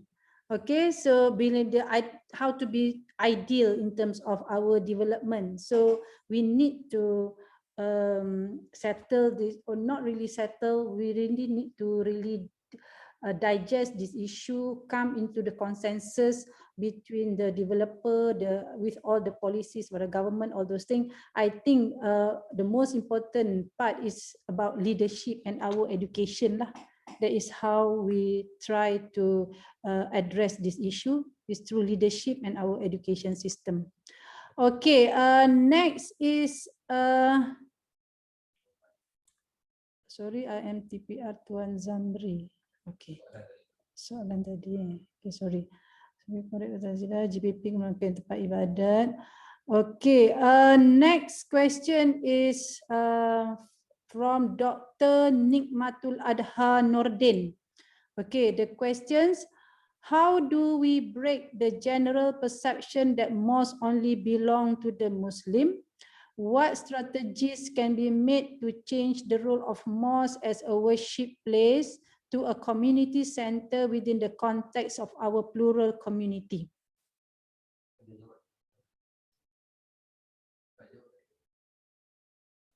Okay.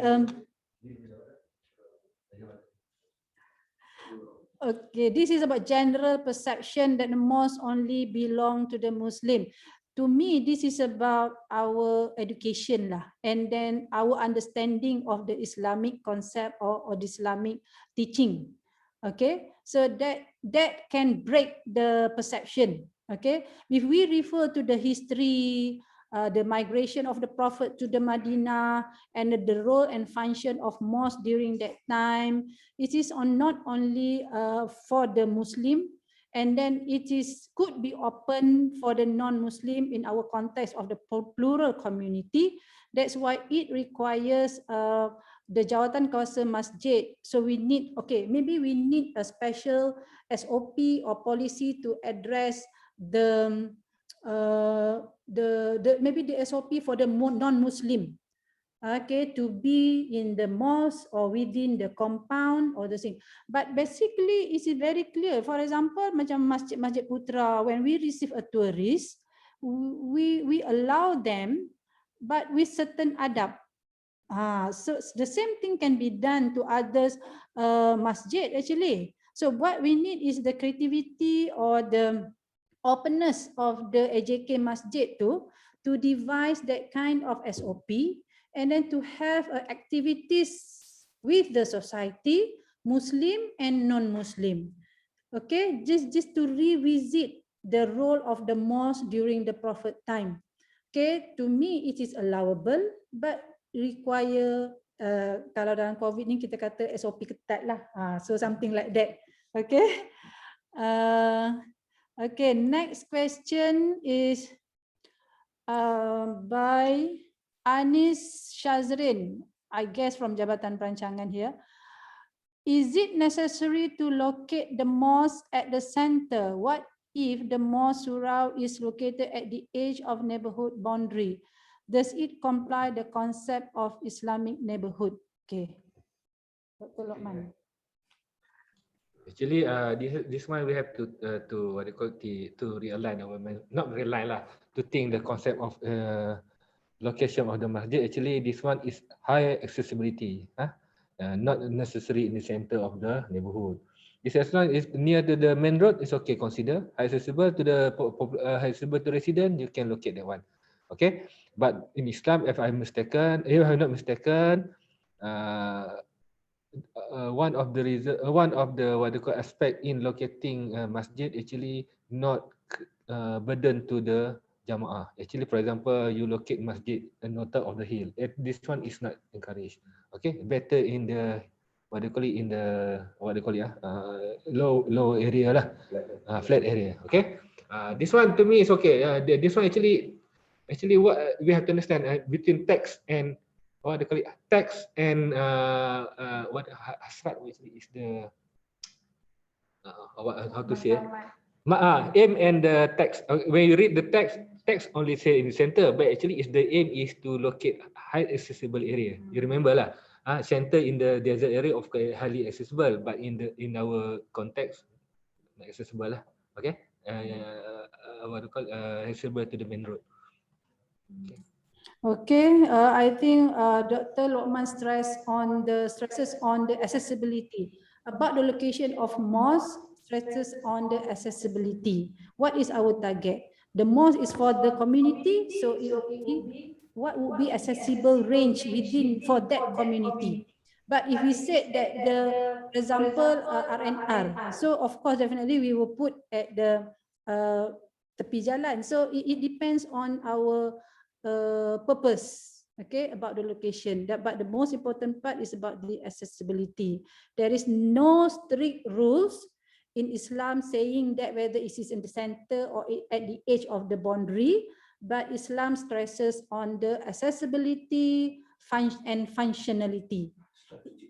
Strategic location. If we targeted that for the use of the community, then within that accessible range, so whether it is as a node or as the central, so this require creativity from the planner's part.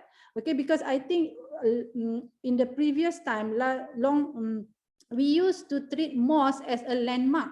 So that's why we tend to put on top of the hill. So that is the practice during that time. Okay, so now actually when we encounter problem, when it put it can be a landmark. When we put on the top of the hill, it can be a landmark, but it doesn't serve the purpose of the community to go there in terms of accessibility. What more in the aging community. So that's why we change the thing, become at the flat, then it is accessible. So the main point here is the accessibility. Okay. Okay, next from Datin Novina again. Thank you for answering my first question. I know of the basic guidelines of the provision of worship place, but it does not make it mandatory in any development, especially from local authority in approving the development. Hence, the missing facility. In a mixed community where majority are non-Muslim, will a small numbers of Muslim able to provide the surau for daily prayers?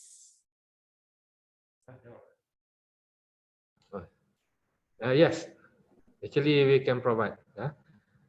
That's why in a mixed community where majority are non-Muslim, with a small number of Muslim able to provide the surau for daily, yes, we can provide. Actually, we can provide.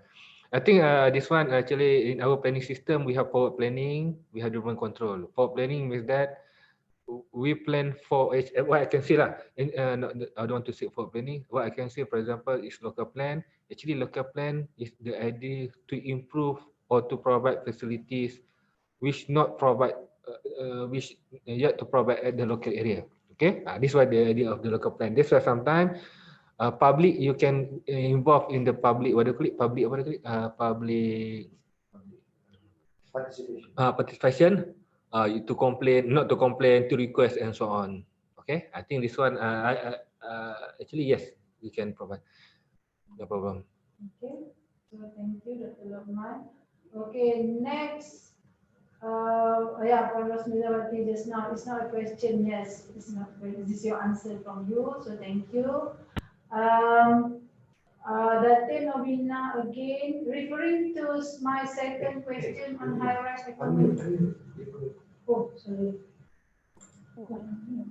Okay, a question from Datin Novina, referring to second question on high-rise accommodation, can a surau be included at every floor or on every 5 floors, depending on the population? Guidelines is not mandatory document if not listed as part of the submission guideline. Strategic location. Okay. Yeah. So okay, this is about initiative of the developer. And then if you say that surah can be included at every floor, okay, it depends on the for that floor how many residents are there, or every 5 floors. So how? It depends on the population, Muslim population, that will determine whether every floor or every 5 floor. Because what we learn from hotel, for example, sometimes they just have one room, so that is designated as a surau. Okay, guidelines is not mandatory document. Okay, though the guideline is not mandatory, it's about the initiative of the developer, and then later on the residents will also will demand for it. So this is about the fluid thing lah that always require the creativity. Okay, but if I may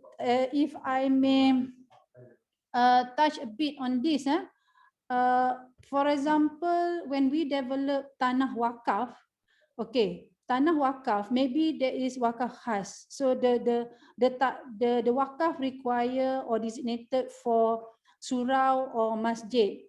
Okay, so what we can do actually, if we were to plan a high-rise building, then we can develop that wakaf land for the high-rise building, but that the very purpose of the wakaf to build surau must be there. So this is the idea, or this is the current practice now, basically, for the surau or mosque to be located within the high-rise building. Okay. Next is Muhammad Hanif. Okay, Muhammad Hanif.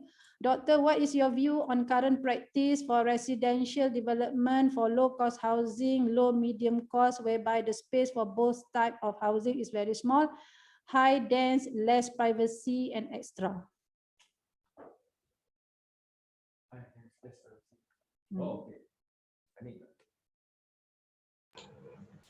Thank you, Brother Hanif from PDC, Muhammad Hanif. Okay, again, this one, actually this one is in Islam, for example, of course, the best thing as a government, we want to provide the best for the residents, okay, the best for the community, okay. But okay, of course, sometimes with the certain what they call it constraint and so on, we have to plan based on the best practice. We call it best practice. Okay, for the low cost, for example, now I don't know, residential, I don't know, low cost housing, low medium cost, whereby the space of type of housing is very small. Okay, I don't know, because if the one guideline or not guideline law, this one the law, building by law, the minimum size of the building. No, okay. But actually, this one based on, okay, actually, and after this, Doctor, maybe Doctor, our Dean will answer the question. This one relate to design of the space. Okay. Okay, I think I going to refer to this CIS 26 2019. Okay, because I was the project leader for that CIS. CIS is stand for Construction Industry Standard number 26, published by CIDB. Okay, I think that's inside that we got 3 sections. Section 1 is on the planning, Section 2 is on the reka bentuk, design, and Section 3 on the construction. But more emphasis is on these 2 sections, planning and juga design. Okay, I think this also will answer what Datin Norvina mentioned also just now. Okay, on the requirement to have surau ke dan sebagainya. Because in that CIS is mentioned what is actually the population that is required to have that kind of facilities to be provided. And for the reka bentuk, as what mentioned by Brother Muhammad Hanif, okay, so CIS is actually mentioning about the minimum standard of the, dia sekarang dah tak ada specific. Last time CIDB have CIS 1, CIS 2, CIS 3 and CIS 4, which is CIS 1 and CIS 2 is meant for low cost house, landed and also flat. CIS 3 and 4 is meant for low, medium cost, for landed and for high-rise. With the come out of the CIS 26 2019, this CIS 1, 2, 3, and 4 is actually being abolished and is actually referred to the CIS 26. And CIS 26 is actually talking about standard perumahan kebangsaan. Okay, standard perumahan, meaning that there is no more about low cost and high cost, but it's actually require the minimum standard of size of each unit, okay, of the house. Okay, so it mentioned here, research has been done.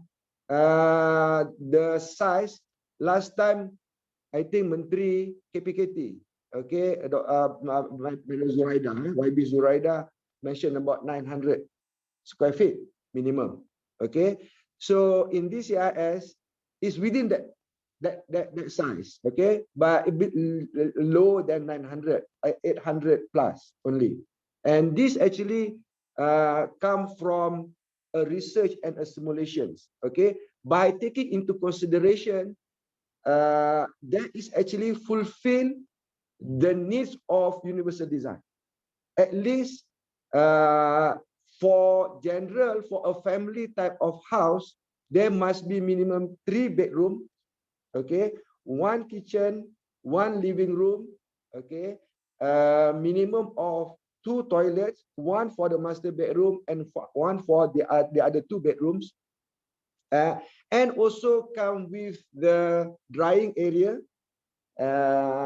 and utility space, storage lah, small storage. If you refer to this CIS 26, it's actually given a minimum size of each spaces. And if you want to combine these 10, that kalau the one that I mentioned, the spaces that I mentioned to you just now, total is 10 spaces, and that 10 spaces must not less than 800 plus square feet of space for universal typical house design, house unit design.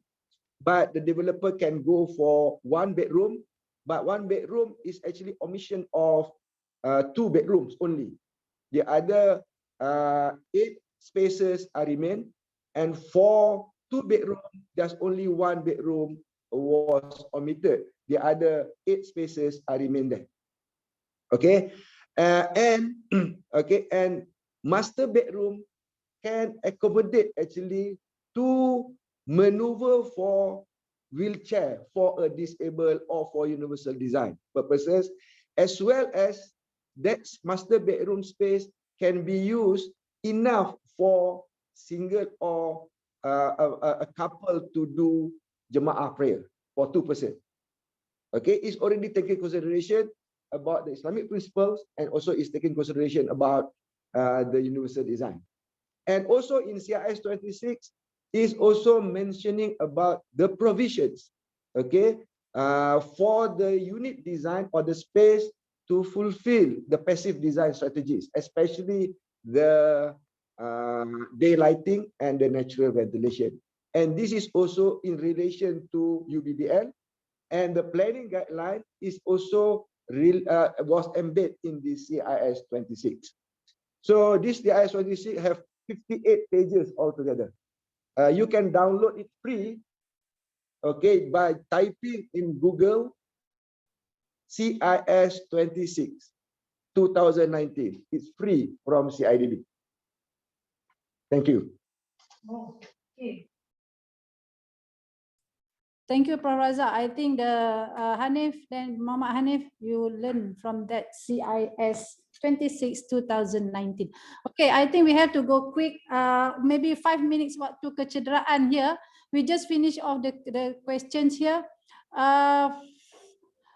From Dr. Novina, my third question: Islam cares for the social well-being with pandemic in mind. What density or crowd can be learned from the Sunnah in improving any neighborhood development? Okay, this is I think require study that will be done because we just learned about this COVID-19. Okay, next is Muhammad Fadlullah. What is your opinion on the concept of Feng Shui in planning development? Is it contradict with the Islamic principle, or is it can be part of the good value as mentioned by Prof. Razak? Okay, Fadullah, Muhammad Fadullah. Okay, this one my opinion. Maybe Ustazah and Ustaz will explain better. Okay, to me, as long okay, actually this concept is not based on the what do you call it, on the what do you call it, ketuhanan, based on the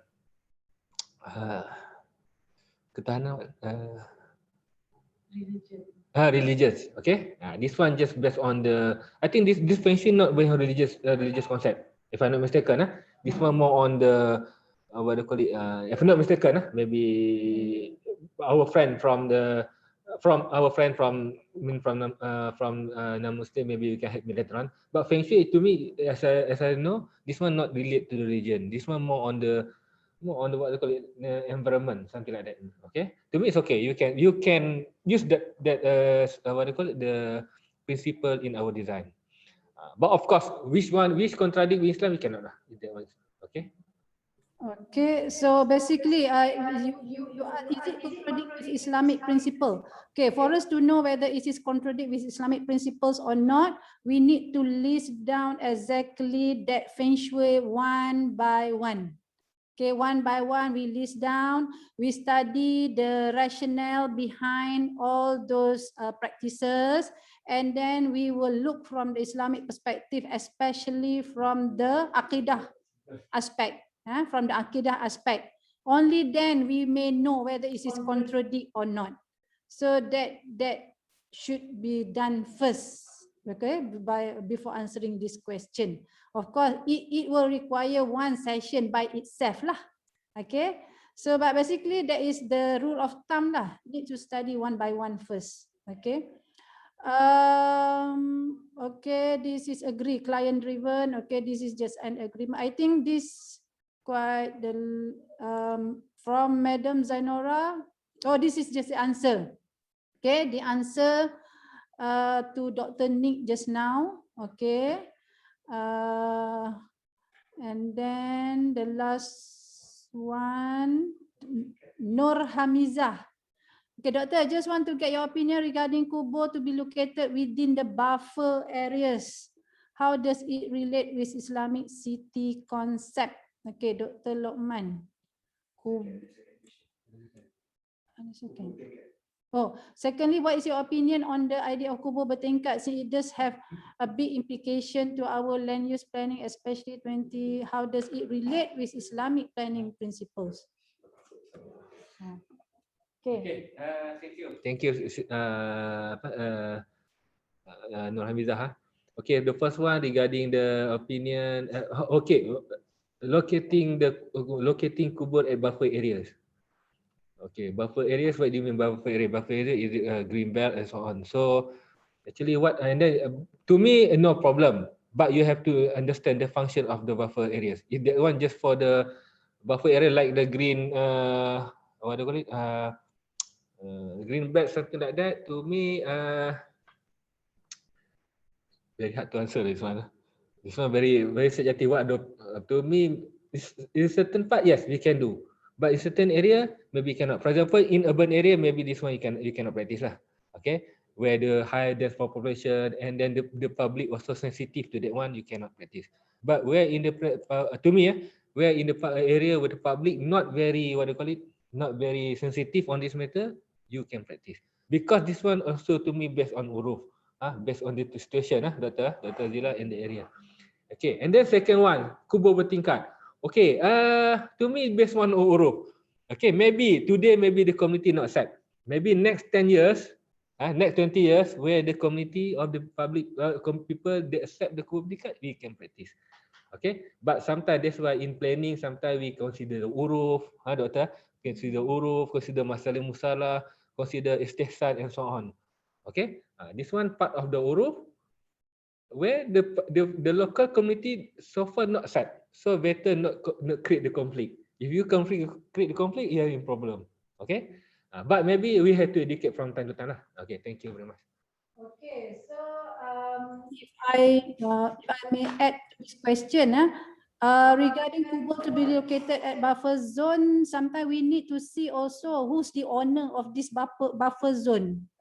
Okay, if this is Jabatan Perhutanan pun dia ada buffer zone semua, then it go back to dia orang punya policy lah, because this is about jurisdiction lah, jurisdiction siapa. So how does it relate with Islamic city concept? It goes back to the ownership of that piece of buffer zone. Okay. Okay, about the kubur bertingkat ni, fatwa in Malaysia memang mengharuskan kubur bertingkat. Okay, tetapi syarat dia ada syarat dia. Syarat dia kalau betul memang dah tak ada tanah kubur. Okay, but so far as of for Kuala Lumpur, because I just had interview last week actually with the Jawi, kita masih ada 30% daripada tanah kubur di sini, masih ada ruang 30%. Jadi maybe kalau 30% tu dah penuh, maybe there is a requirement lah for this tanah kubur bertingkat, kubur bertingkat. So maybe then the fatwa tu will be executed lah. Okay, so I think that's all we could entertain the question, because we promised 11:30, now kita waktu kecederaan almost 7 minutes like that. I hope that the participant can stay alert until this question and answer.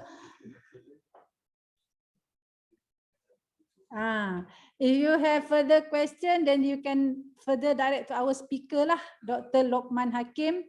Okay, email, because then the email can be accessed through our KAED website. Okay, I think yeah, in the list also there is a list of expert. Any question can just be sent to those expert for them to answer your queries lah. Okay, I think that's all on the today's topic, Islamic principles of neighborhood planning, that we can share with the participant. Hope this will benefit all. Thank you for participating in this webinar series. Hope to see you again in our next series with the theme of Islam and built environment. With that, thank you. Wassalamualaikum warahmatullahi wabarakatuh.